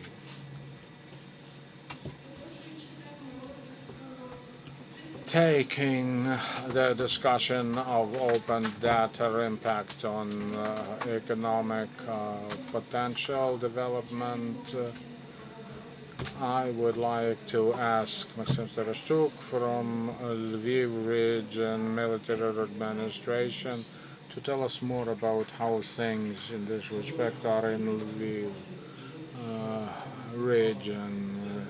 Happy to see you resuming your seats in spite of the aroma of coffee. I'll be honest, as I was trying to prepare a presentation from this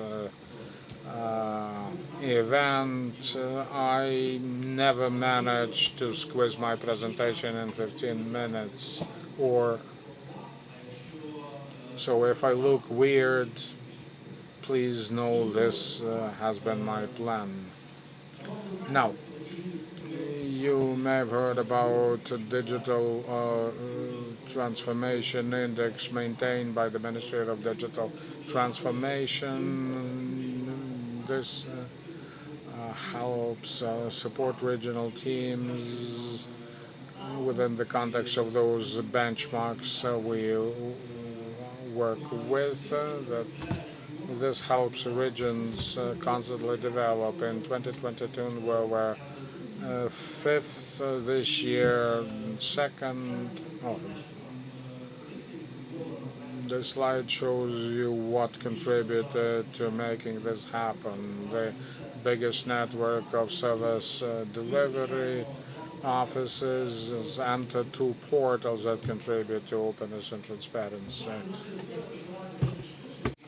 As a matter of fact, our story began a few years ago, 2020.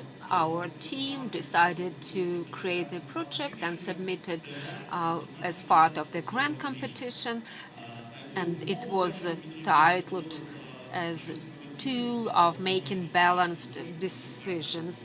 And the Ministry of Regional Development considered this project, and in 2021 they provided funding to us. Prior to the project implementation, we conducted a research to study our target audience, and we realized that those should be law enforcement authorities, business, students, researchers, academic community, civil society, and local residents. But as a result of digitalization process, new communities were created, and before 2023 they were supposed to develop their own strategic plans, development plans. We consider that as our duty to still help communities shaping up their vision. And we started polling in the communities. We asked them, what exactly do you need in order to understand your vision and vector of development? We obtained about 120 indicators, and then we checked them all, and we scrutinized all of them. And in 2021 we conducted about 40 interviews. I'll tell you about the first one. I won't mention who we invited to our first meeting. We said we were going to have a really cool project, but we understood that they had nothing at that time. They were not prepared to come for such meetings, and we understood that when every time when we heard that we have nothing,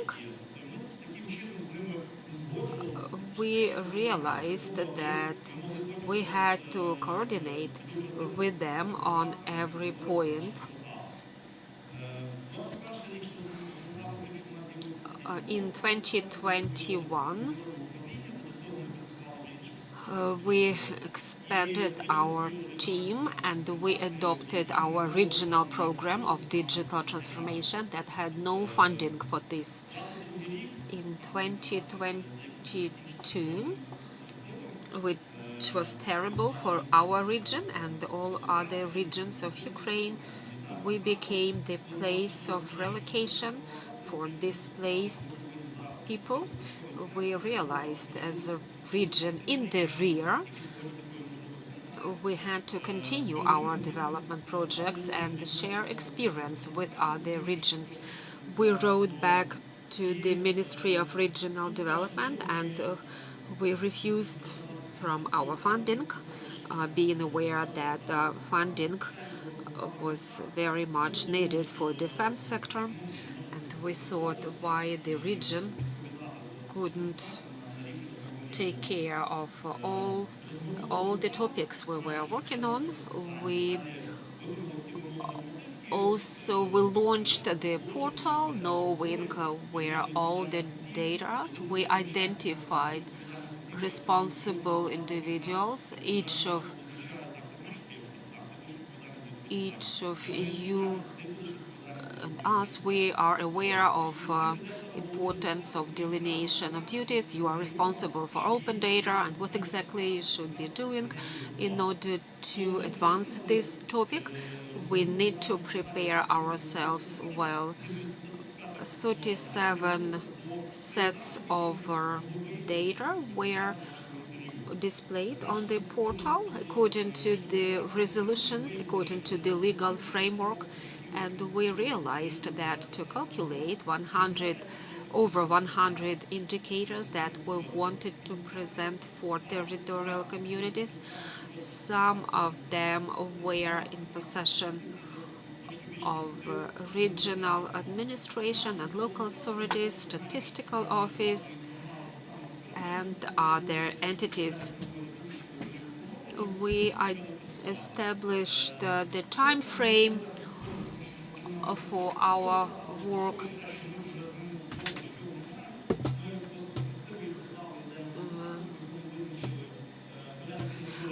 We underscored the importance of memorandum. They created electronic accounts on our portal, and some of them are working really well, some of them are not. But all in all, we are coping with that. As a result, we realized that we deployed the open data portal, we launched it, and we populated it with 155 sets of data, but we realized that not all audiences that we targeted were prepared to work with the statistics, with numbers, and we presented information in a digestible format.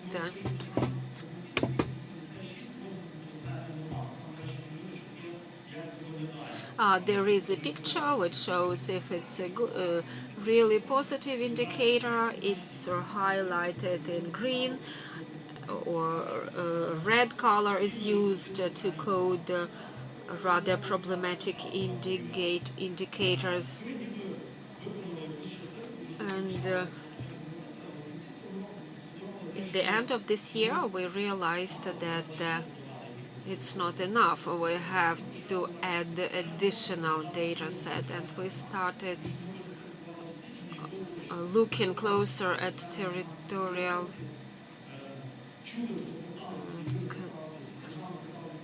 communities.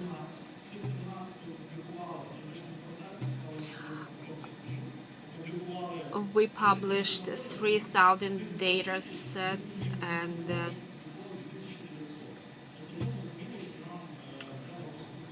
cities of Lviv and cities of Drogobych were involved, and we relied on our partners, TAPAS, East Europe Foundation, and the Ministry of Digital Transformation, and they started traveling around the regions.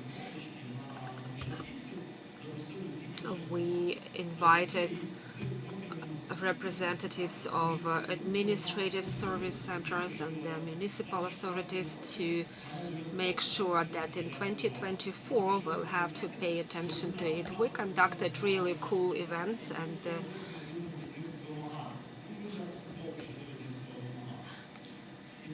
and we we were wondering whether our structural units were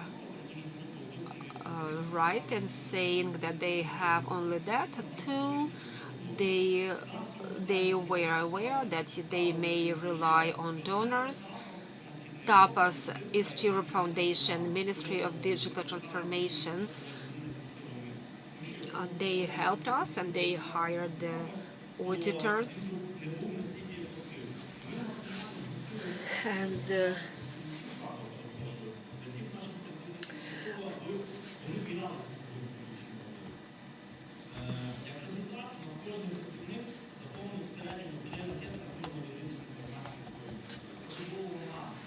as a result, every staff member who participated in this survey had to answer questions of survey. We conducted survey. We wanted to understand what exactly they are doing and what functions they perform, and we introduced additional data set, and in the coming quarter we are going to disclose them on our portal.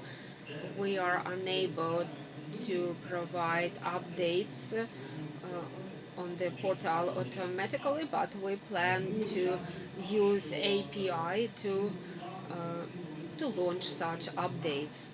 In terms of information audit, it is really cool, and it enables you to be in charge of all the information you have within your organizations.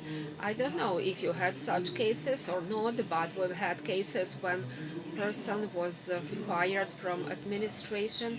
It was against his or her will, and this person took everything, and the team that came to replace this person realized that they took away with them all the public information or municipal information.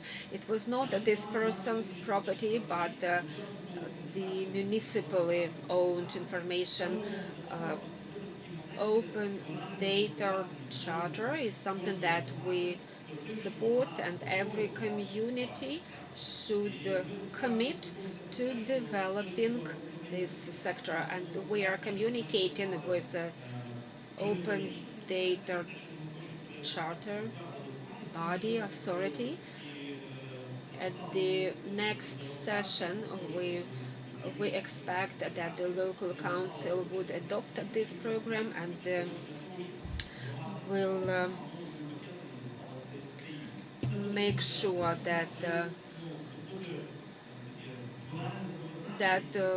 it should become a moral duty and moral obligation to work on it, and we want to promote it. Once the community joins this charter, they should take upon themselves this moral obligation and follow the principles of open data. Second point, why we want that our territorial communities place their data sets on our portal, because if we want to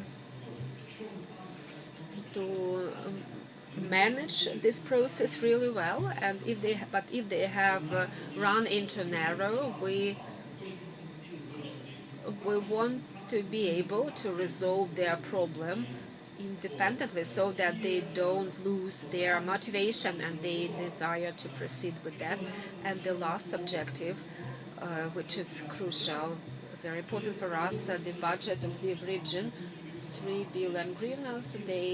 Where some part of this money was spent on earmarked programs in the region, and half of the funds went to support the municipally owned establishments. We don't have consolidated principles in that sector, but we want to suggest such tools of interaction with open data, so that we understand who exactly deserves to be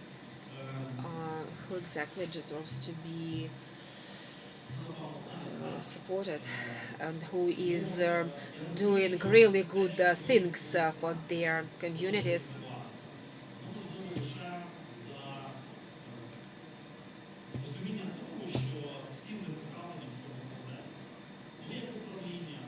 we, as our department and the head of administration, we all support transparency and accountability. And any problem that we run into, we manage to overcome them through communication with these top officials in our region. I understand that such problems might appear, but it is crucial to understand the interests of all people at leadership positions,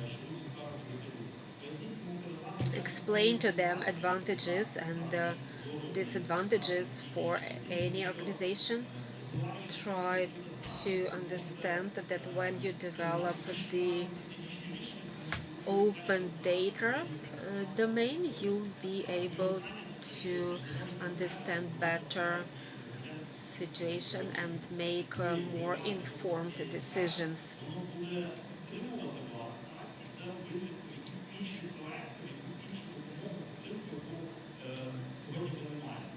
And your efforts may be transformed into other projects and initiatives which you implement. Mikhailo Fedorov talked about that. That's it. Thank you.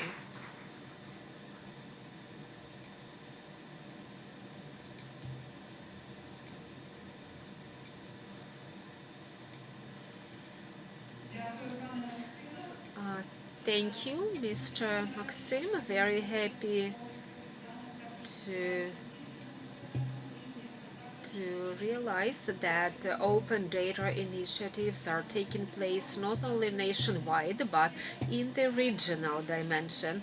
Next panel discussion that we'll have, I request all participants of our event who are networking right now, please join us. We'll have a short technical break and we'll proceed with the next panel.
Тож, шановні учасники та учасниці, я вас запрошую приєднатись. Dear participants, please join me within the panel discussion.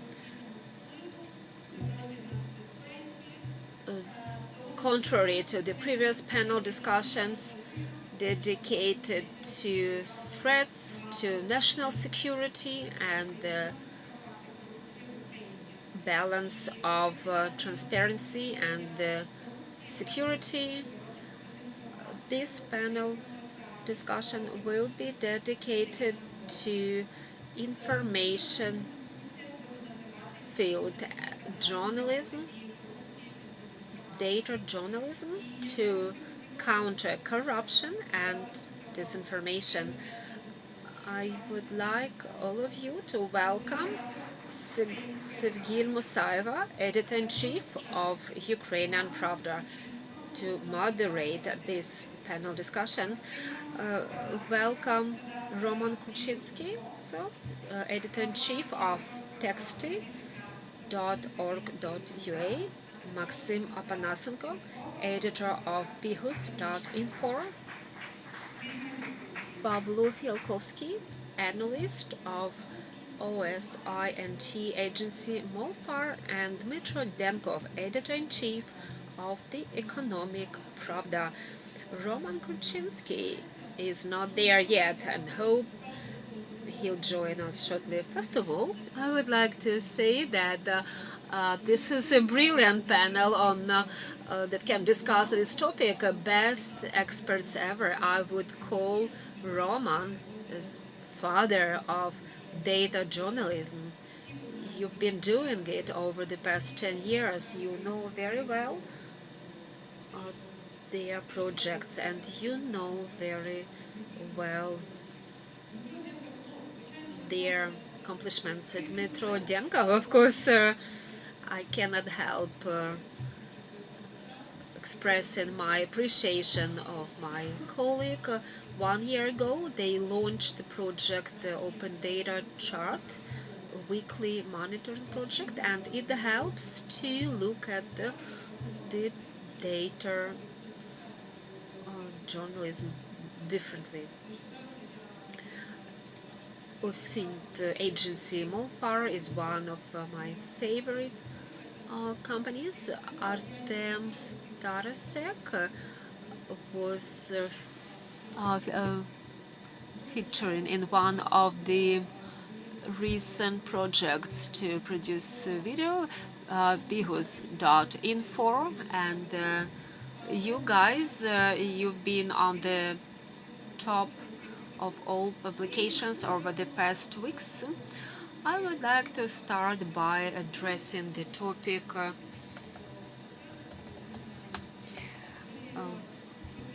we understand that data journalism evolved and underwent revolutionary transformation since Maidan events and change of government, fleeing President Yanukovych. Still, I would like to ask you, what are you missing in this field as data journalists? My opinion and my team's opinion is that best would be to preserve what we already have. There were attempts to take over some parts of information. We dealt with some recovery project in one of the regions, and the regional administration decided to polish open data, publicly available data, and we watched that and interfered with that. You could fantasize a lot about it. I wish we have open register of transport vehicles so that you could enter the car license plate and get all the information about the car owner. My feeling is all is good. Just don't make it. Don't make any change. Don't make it worse. I would like to repeat what Maxim just said. Essentially, we have everything.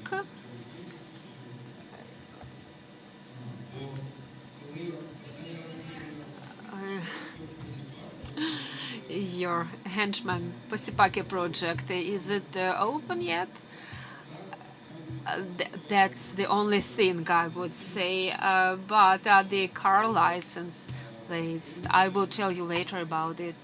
But all in all, if we speak frankly, we as Molfar agency, we are working to investigate Russia's registers, or working with them, how make them disclose their data. But as far as the data of some legal entities in Ukraine are concerned, they are corrupt ties and offshore affiliation practices. All that can be investigated using the data we have. It seems to me that our country and all government agencies have made such a huge leap in opening data. During the large-scale invasion, we made the step or semi-step backwards. not quite clear logic why some information is closed and or part of information, and the land cadastre, for instance, one of the recent cases. I understand the logic why this information is sensitive, but it doesn't concern all cases. Thank you very much. Thank you, Roman, for joining us. The question is, what data are you missing, guys? That is something that we would always want to have more and more data. What could be done differently or better? There are several centers to study Russian disinformation.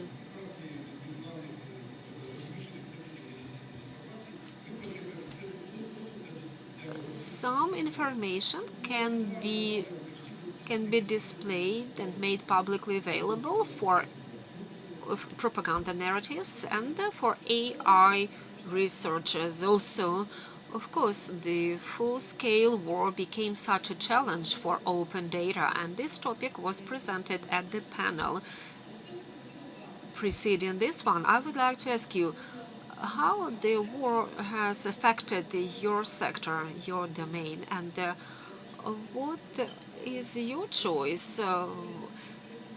Where is this balance where it can do harm and where it can be justified to have it open?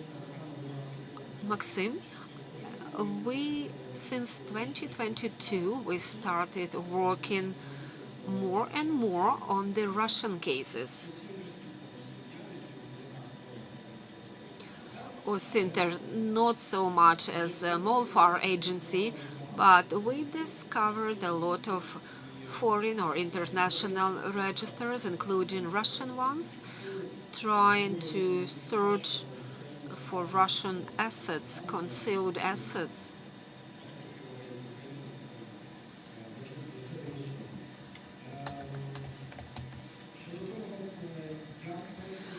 In addition to it, how we provide for censorship or self-censorship, we do have censorship. I think it's at the individual level, individual self-control level.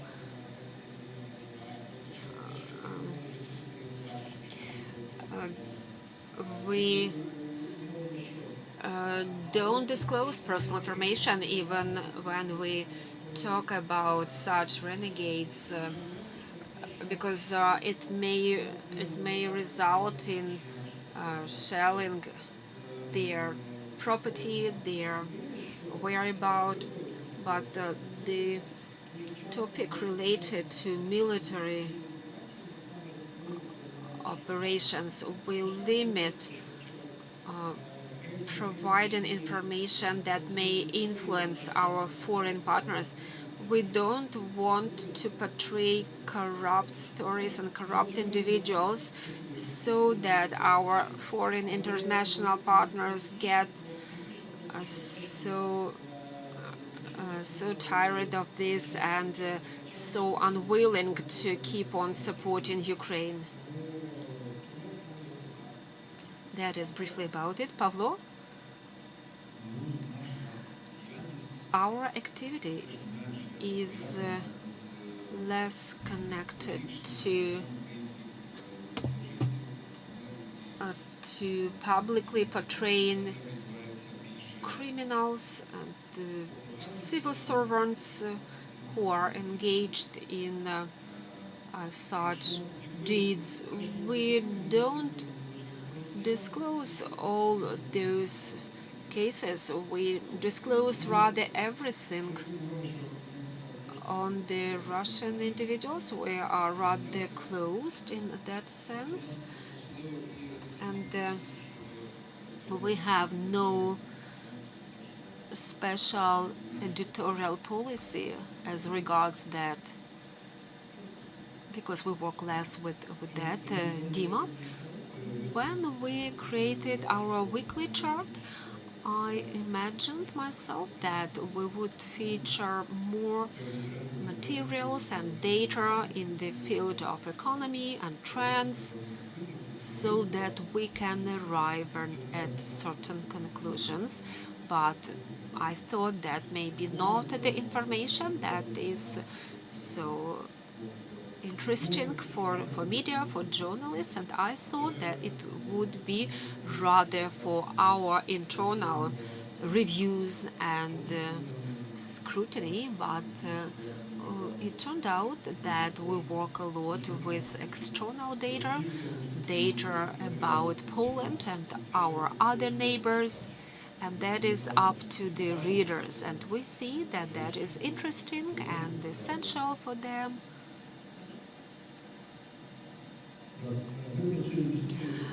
We work with different sets of data. We were working with the topic of schools, education, inflation, and other topics.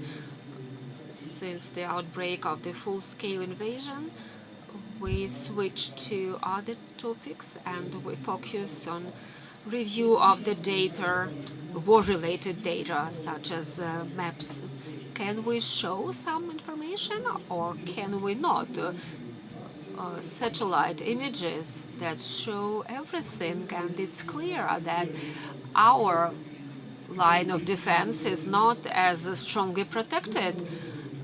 We knew where to look, and they know where to look, and they have a rotation, which is much more frequent than we have, and so we are wondering if we should publish such maps. And we always have a dilemma. It's better that they learn from Ukrainian media outlet about something than from a foreign media outlet. Не зробив. And then you have regrets. You didn't do what you should have.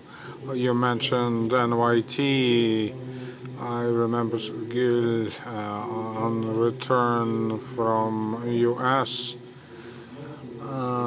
That she had been asked about the number of people working European, and she said 70 or 80, and that colleague from NYT said that it was as many as they had for the infographics unit. Once again, I think we should give a round of applause to our journalists and reporters who produce so much impact with so few of them. We already mentioned some of the dilemmas. Max, where are you? I've got a question to ask of you. I know that in all investigative reporting editorial rooms, you had discussions as to what to write about corruption or not to write. You decided to continue insofar as we want to be an open European nation. At the times of war, your feeling of responsibility is even higher. So how do you measure the impact of your investigations? I'm not now referring to the material published to probably blackmail Bigus Info. What happened after that incident? Did they change their procurement procedures?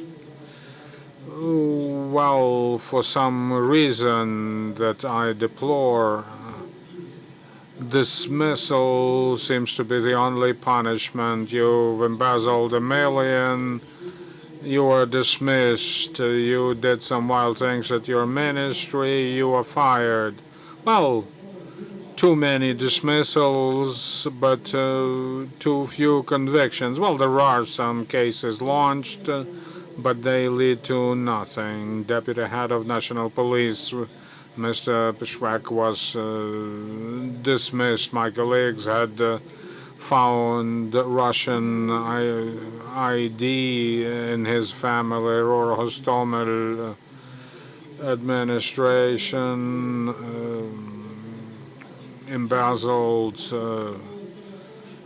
lots of cash. They used individual entrepreneurs to launder millions, and he was dismissed, just dismissed. He got 20 or 30%, and was very happy to be dismissed.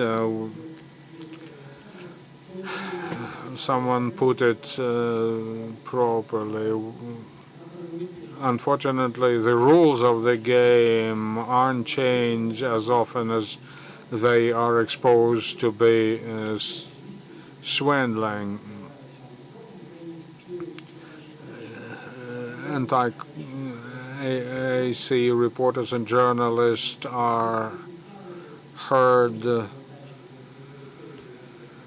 not so often in Ukraine, and sometimes stories are disseminated to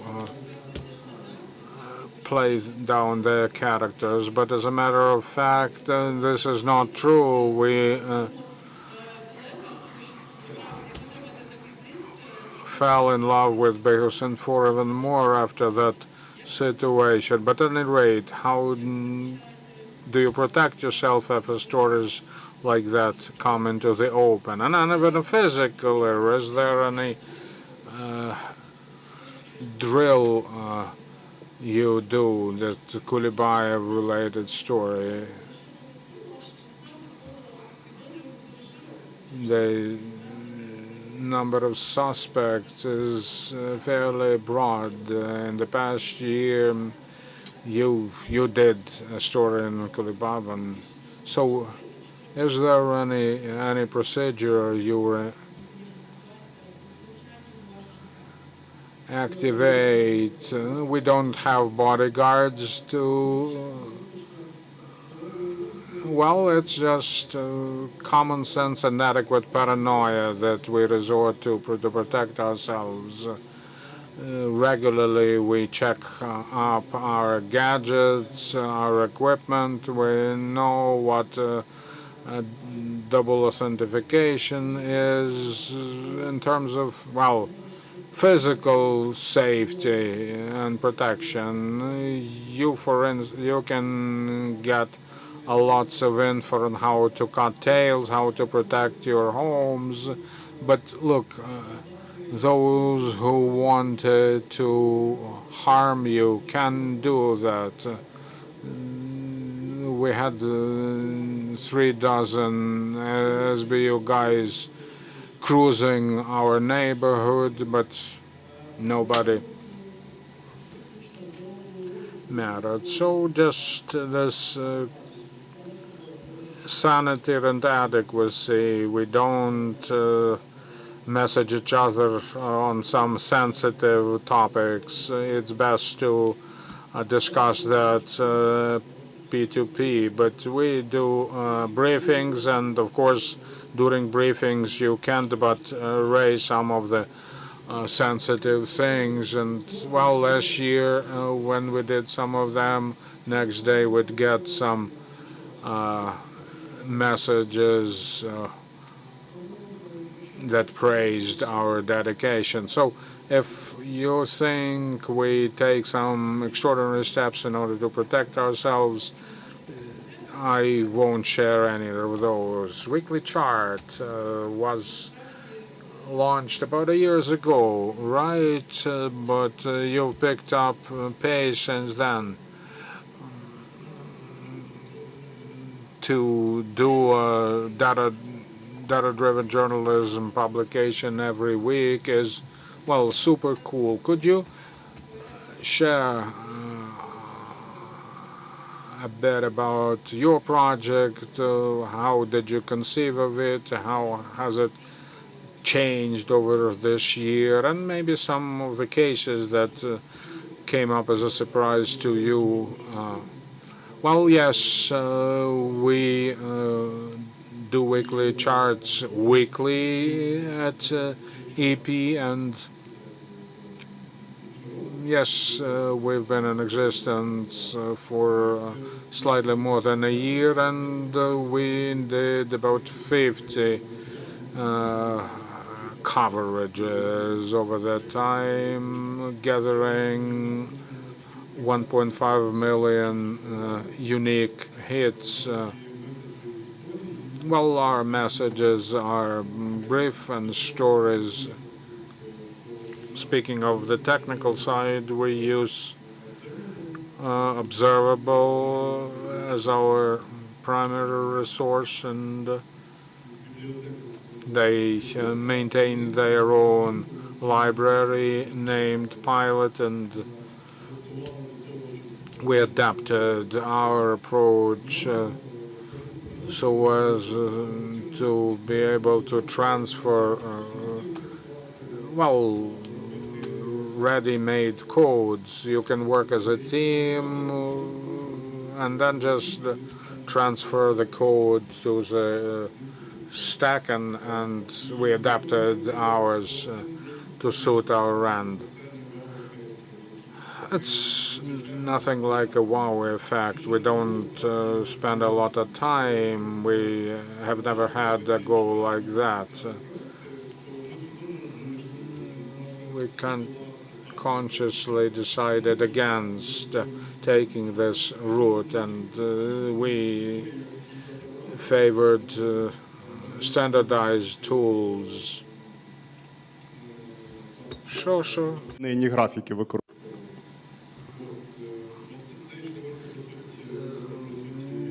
Well, that's the essence of weekly chart, and the impact.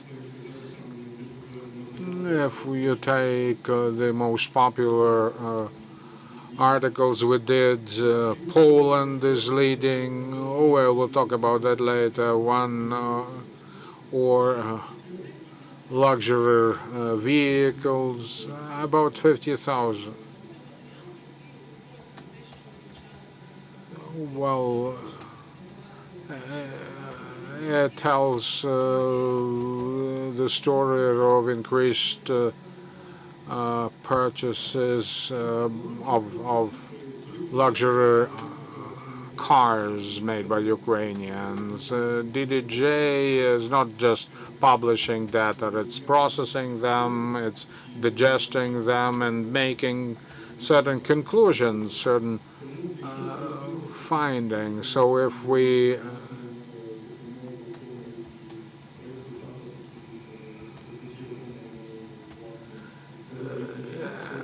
redefine all those figures, I'd say that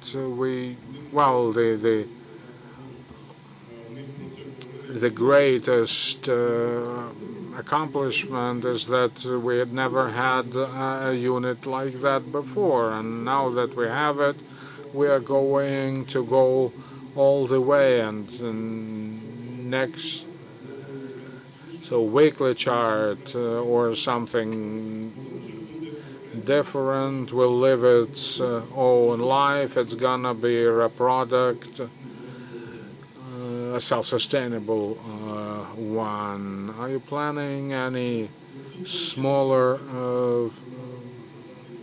size projects? Well, you were reading my lips. People are talking about School of Journalism, and we seem to be short of applicants for DDJ. Confirm Oksay Koprinovsky, who is one of the movers and shakers behind the weekly chart, says so too. We are looking for you, so don't hesitate to call. If someone knows the difference between the median value and the mean value, that's great. So we already thought that that'd be a separate course offered by the school, but like I say, bigger stories should be hidden behind the paywall, and then of course you need to have capable developers that would help us do it. And let me ask you, those who looked at the UP's recent story around Poland, Polish, Belarusian exports. It had two components, Mikhailo Tkach's coverage from the border and some of the data published. Well, we started together, dividing the labor. Mikhailo brought quite a lot from Poland. So what I wanted to emphasize is that Dana Hordichuk contributed, and she, by the way, became a data journalist who is a very good case of how this can produce very good results if you are committed. We tried to engage our co-workers, but many of them dropped off when they heard something about development, about software development. In Russia, they get over $100 million by selling to Poland, but what was a real surprise is that the borders were almost open, unlike Ukrainian Polish borders that is blocked. And we published another of our weekly charts today, according to which Polish exports to Russia via Belarus. Well, the amount of exports to Belarus has increased, and what they export are vehicles, optics, and dual purpose goods. But key takeaway is that Poland has ultimately started thinking about placing a ban on imports of goods from Belarus and Russia. You work a lot with other nations' registers. Can you compare the openness of Ukrainian registers with that of EU ones? And that, well, you can already start singing praises to all of us. We mentioned that before. Things aren't as bad as some may think. You heard the lady from U-Control who suggested that some elements need to be expanded, and well, it's hard to say why they have been kept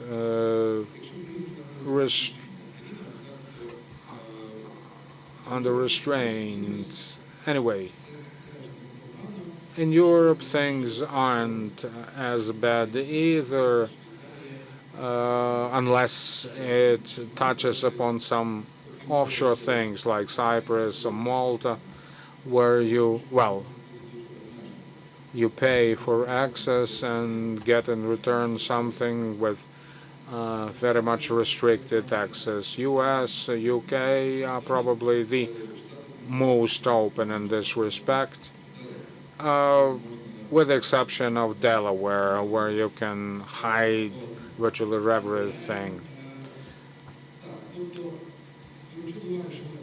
So given that we are moving towards the global community of open data, I'd say that many things are quite successful in Ukraine, and we are quite we've made massive strides ahead of others, inclusive of the court registers, whereas in Europe most of such registers are kept under the tabs. And Russia, I was about to ask you if Russia decided to hide more from prying eyes, including ours, because the data contained in those registers may expose some of the war plans they have. Of what we do, we can say that all procurements, military procurements, are now closed, but some of the adjacent categories are still in the open, such as funerary services or black PVC packages. If you look at what happened in Russia, you'd see a significant increase in those. Court registers, well, in Russia they have always been kept closed. Legal entities registers, again, well, formally they do exist, but if you take a Gazprom-related project, well, we know for sure that it is owned by a specific person, but if you look at papers, it's a government-run business. So government covers too many backs. And, well, debunking Russian disinformation, could you share examples of how you debunk some of the Russian fakes using open data or open registers? Well, registers wouldn't say yes, because what fakes were within our radar. Some total lies about Kakhovka, HPP dam. Well, you have trustworthy theory and the one produced by Russians. I can recall that story about Mariupol maternity hospital hit. We found out where they started to invent things, but registers, I'd say that they sometimes run parallel with some fakes. Most of the time we worked off the facts. Now, Pavlo, you mentioned that the mode you work in, text.org.ua, changed after the full-scale invasion. Sometimes I am really frustrated when I start reading your material after having lived for some time in this personal bubble. For instance, Ukrainian charts still have Russian music with obscene lyrics. Entertainment and anti-Ukrainian. How YouTube algorithm promote conspiracy, how much Russia makes on Ukrainian soil. Well, very informative things, but why have you chosen this vector?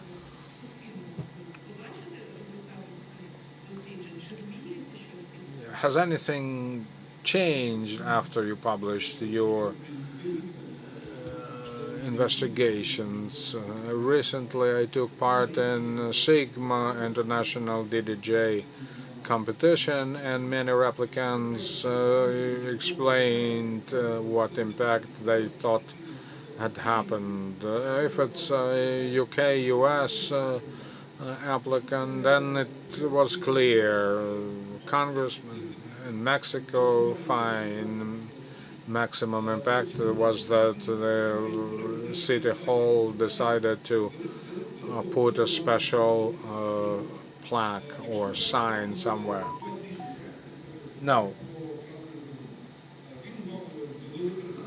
that misappropriated grain project had a big impact. It was included in the UN report. I don't know, for instance, an official from Baltic states emphasized the fact that Russia grows grain in Ukraine and then, steals grain in Ukraine and sells it as its own. YouTube project, we had conceived of it a long time, even before the war, and had we done it before the war, we would have shown much more information on how YouTube was misused to promote their Russian narratives. I don't know whether YouTube will listen to us because, well, there are different situations, but since we are one of those nations where media has little effect on the government, I can't brag of many successes. Well, data-driven journalism, as a person who monitors trends, modern trends, fad trends, AI, for instance, have you been using it in your work? Well, matter of fact, we started using what you could call artificial intelligence about 4 years ago when we monitored Russian information targeting Ukraine. We collected everything published on the shit sites, websites. Of course, GPT chat is now much more powerful, and so yes, we are using it. What else? Satellite imagery analysis. Before the war, we did a story on amber extraction. So you couldn't do that manually. Therefore, we developed our own algorithm, and some of our supporters helped us locate amber extraction pits. So it was a very good story. Another, there was an important project on Brazil where they used that same method to explore damage done to their forests. But AI is, well, basically the disruptive technology that will certainly be widely used. But do you think it'll make your life easier or harder? Probably easier. We were about to start writing a new algorithm to be able to identify fakes disseminated on Telegram. Now we think that GPT chat might come in handy. So, right, you don't always have to start from scratch. On the other hand, GPT chat or other content generating tools help build tons of disinformation and flood the consumers with it. Thank you. Thank you very much. Now the time is coming for Q&A. We don't have loads of time, but still some. Before this happens, let me ask all our panelists one final question. The biggest challenge and biggest hope related to DDJ in 2024. Max, planning horizon is so vast that I can't even give you any idea. I hope that we will stand and open data that we have access to will stand too, and we won't lose at least nothing along the way. I may sound pessimistic, but these are my thoughts about Pablo. Well, I wouldn't call it pessimistic. I'd say quite realistic, if not optimistic. I also think that there'll be more data open the way it happened to our tax or asset declaration register. So we may all expect lots of interesting things to get exposed. We see Maxim's excitement. By the way, one of the latest investigations was dedicated to asset declarations analyzed, and that's about Grandwagen for 10,000 hryvnias procured but bought by one of the officials.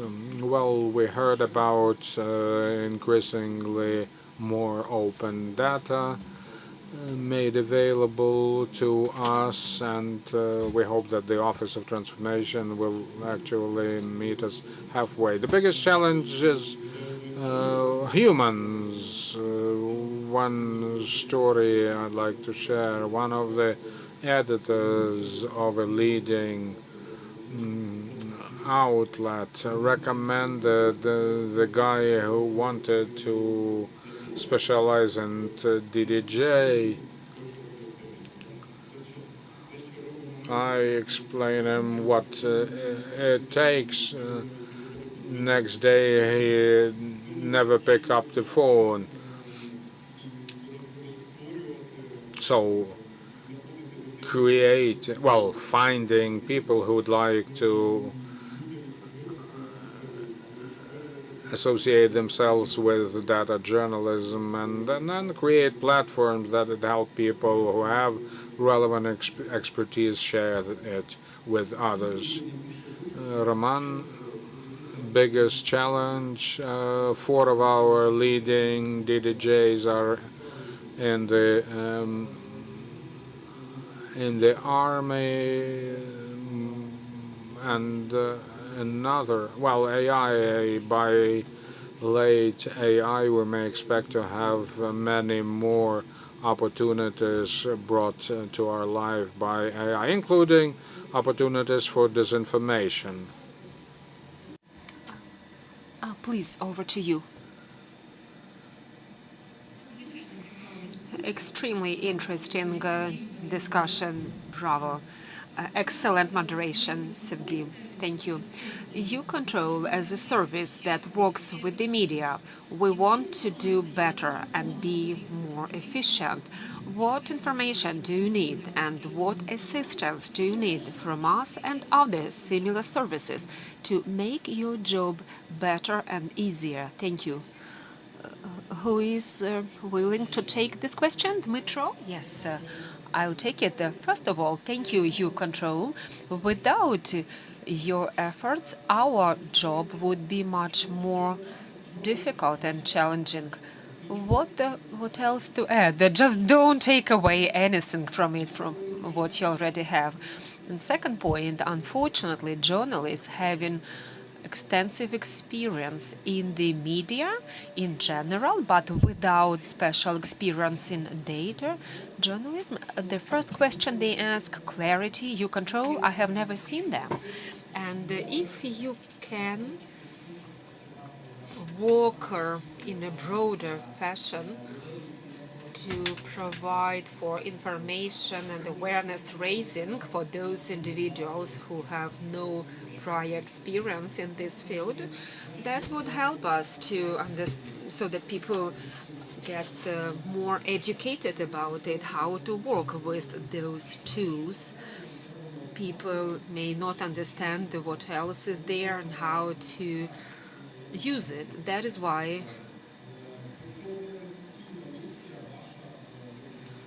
your your assistance with promoting the features and functionality of your tool would help immensely.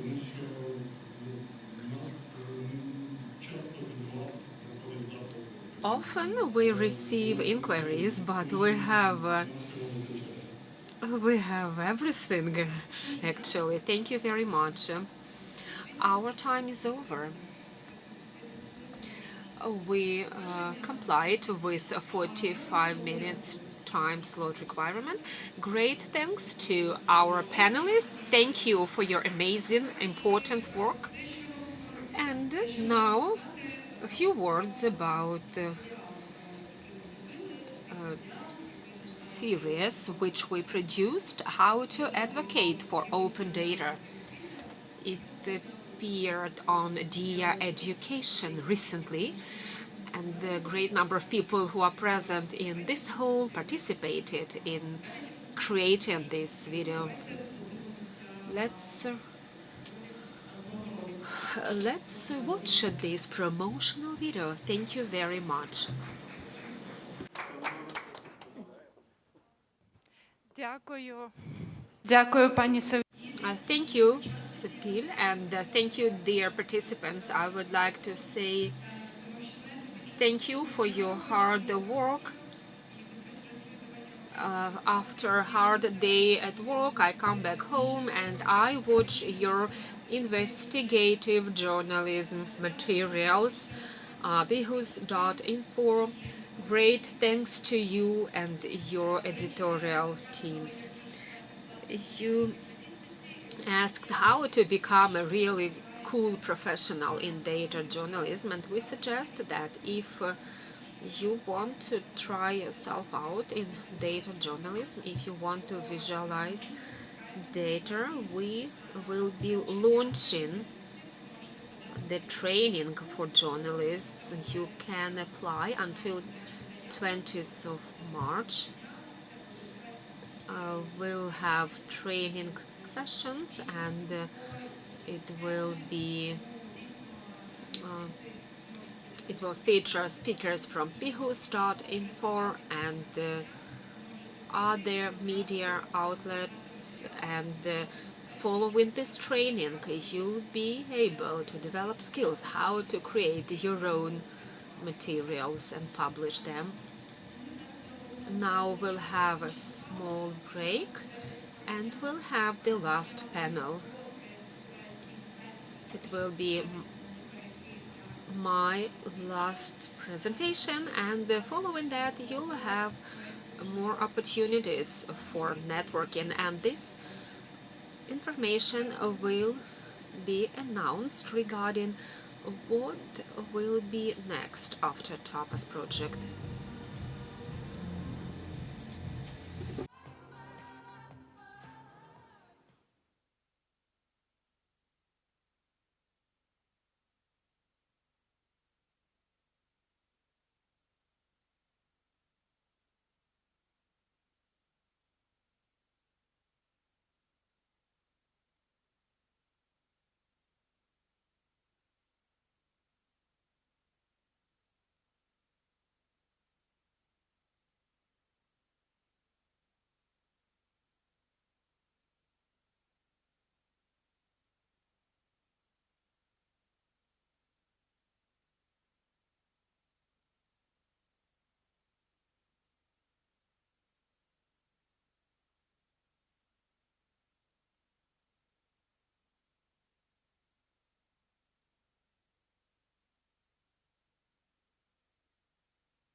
Друзі, я би хотіла зараз Friends, I would like to share with you our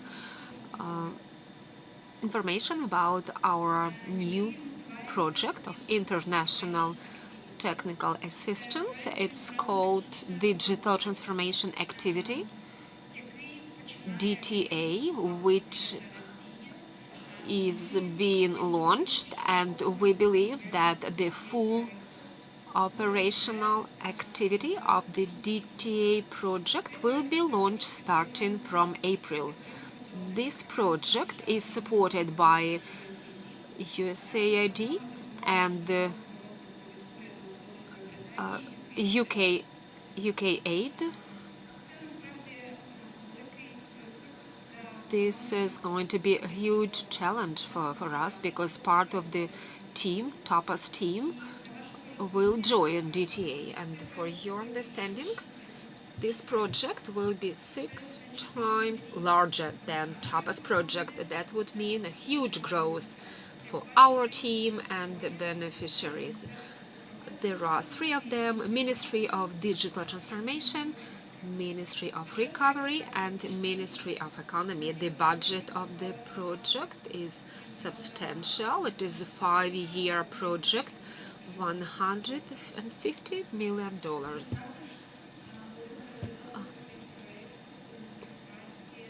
We'll implement this project together with strong partners in a consortium of 8 organizations: BRDO, East Europe Foundation, Institute for Advocacy and Analytics, Kyiv School of Economics, Open Contracting Partnerships, Social Boost, Transparency International, and our international partner, Women in Digital Transformation. If we talk about the key principles that the project would be guided by, that is the Ukrainian leadership, I'm happy to announce that the head of the project will be Danilo Molchanov. He'll continue his activities to boost and advance digital transformation activity in Ukraine. Will try to respond in a flexible way to the needs of the government of Ukraine so that we can start implementing projects as soon as possible. We will focus on digital transformation. We'll need to coordinate well with other international technical assistance projects because we understand that Ukraine is getting substantial help in order to avoid duplicating efforts, in order to reinforce each other. We'll work together with other projects of international technical assistance. This is related to gender issues and inclusion. Every project will have underpinning gender component and inclusion, because often we may forget about such important political considerations. 3 key areas of DTA project: economic recovery, transparent recovery, and governance. If you remember TAPAS program component, e-data, e-services, e-procurement. Within the DTA project, we'll have 6 components, which will be reflected in the structure of the project. I won't present all the areas of activities of this project because you understand that this is a really huge project. I'll be telling you about each direction, but will support e-recovery, EQ for border crossing across all border crossing points. We have 40 border crossing points in Ukraine. We'll cooperate with Transparency International to enhance the Zora community, to enhance monitoring of recovery project. Will support DIA business, innovative strategies in Ukraine, and many other things. It has to be noted that the primary focus of DTA will be economic recovery of Ukraine. Ukraine is receiving a lot of help. Digital transformation, humanitarian aid. We understand that there is direct budget support and the funding from other governments of other countries of the world to support social welfare sector and paying social benefits to our people. In spite of all the challenges, Ukraine should be able to be independent and self-reliant. Open data component belong to the third track, that is proper governance. That is aid for Ukraine from the governments of the United States and the United Kingdom. Janina shared some information about it today. We'll work on the national portal of open data to create a modern IT tool. We know the technical issues in the portal. We want to redo completely the structure of the portal, to add the AI and machine learning tools to identify gaps and vulnerabilities in data sets so that the data administrators could amend the data. We'll work on data standards to standardize the information and the data to enable the data users to work with the data in a more effective manner. Of course, this is the government policy. Without quality policy, it's impossible to take it further. That means we should rely on the strategy of open data. We'll have to develop a short-term strategy. We have a lot of challenges and we cannot forecast and plan for 5 years. From now, we'll focus on rather smaller time intervals of 2 to 3 years. Open data domain has been in existence for 8 years. Certain things have to be changed. Things cannot work in the way they were working before the war. And I'm very happy to note that we cooperate successfully with Ombudsman Office. We get their feedback, constructive criticism. All what we want to do is not to restrict our citizens' access to public information.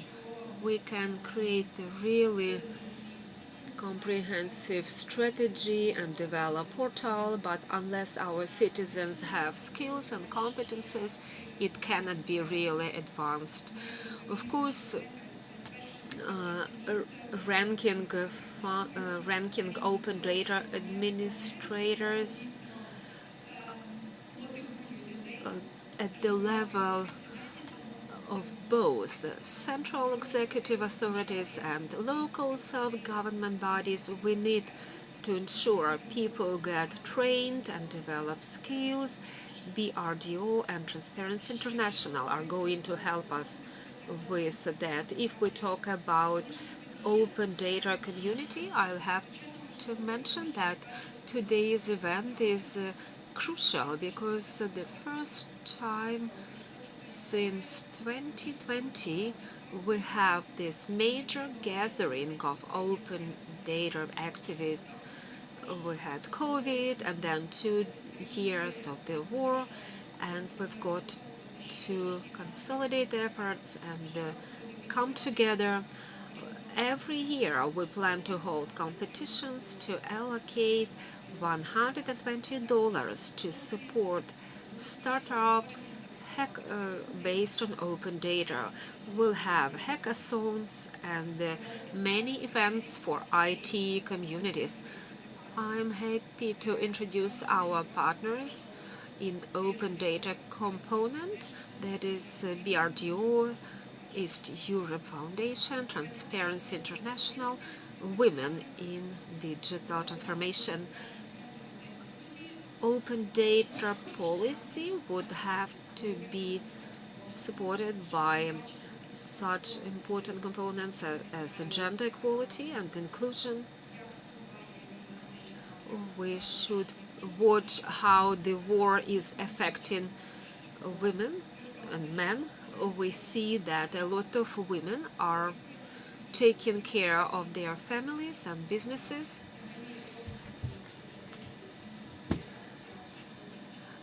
And they provide for their families, whereas their men are often serving in the army or taking part in military operations. So for us it is crucial to watch how women are doing and support them.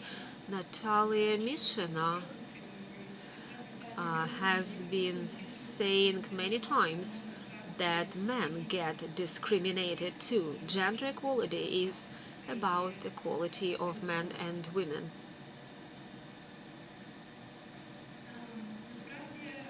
As a matter of fact, we are just starting our activity.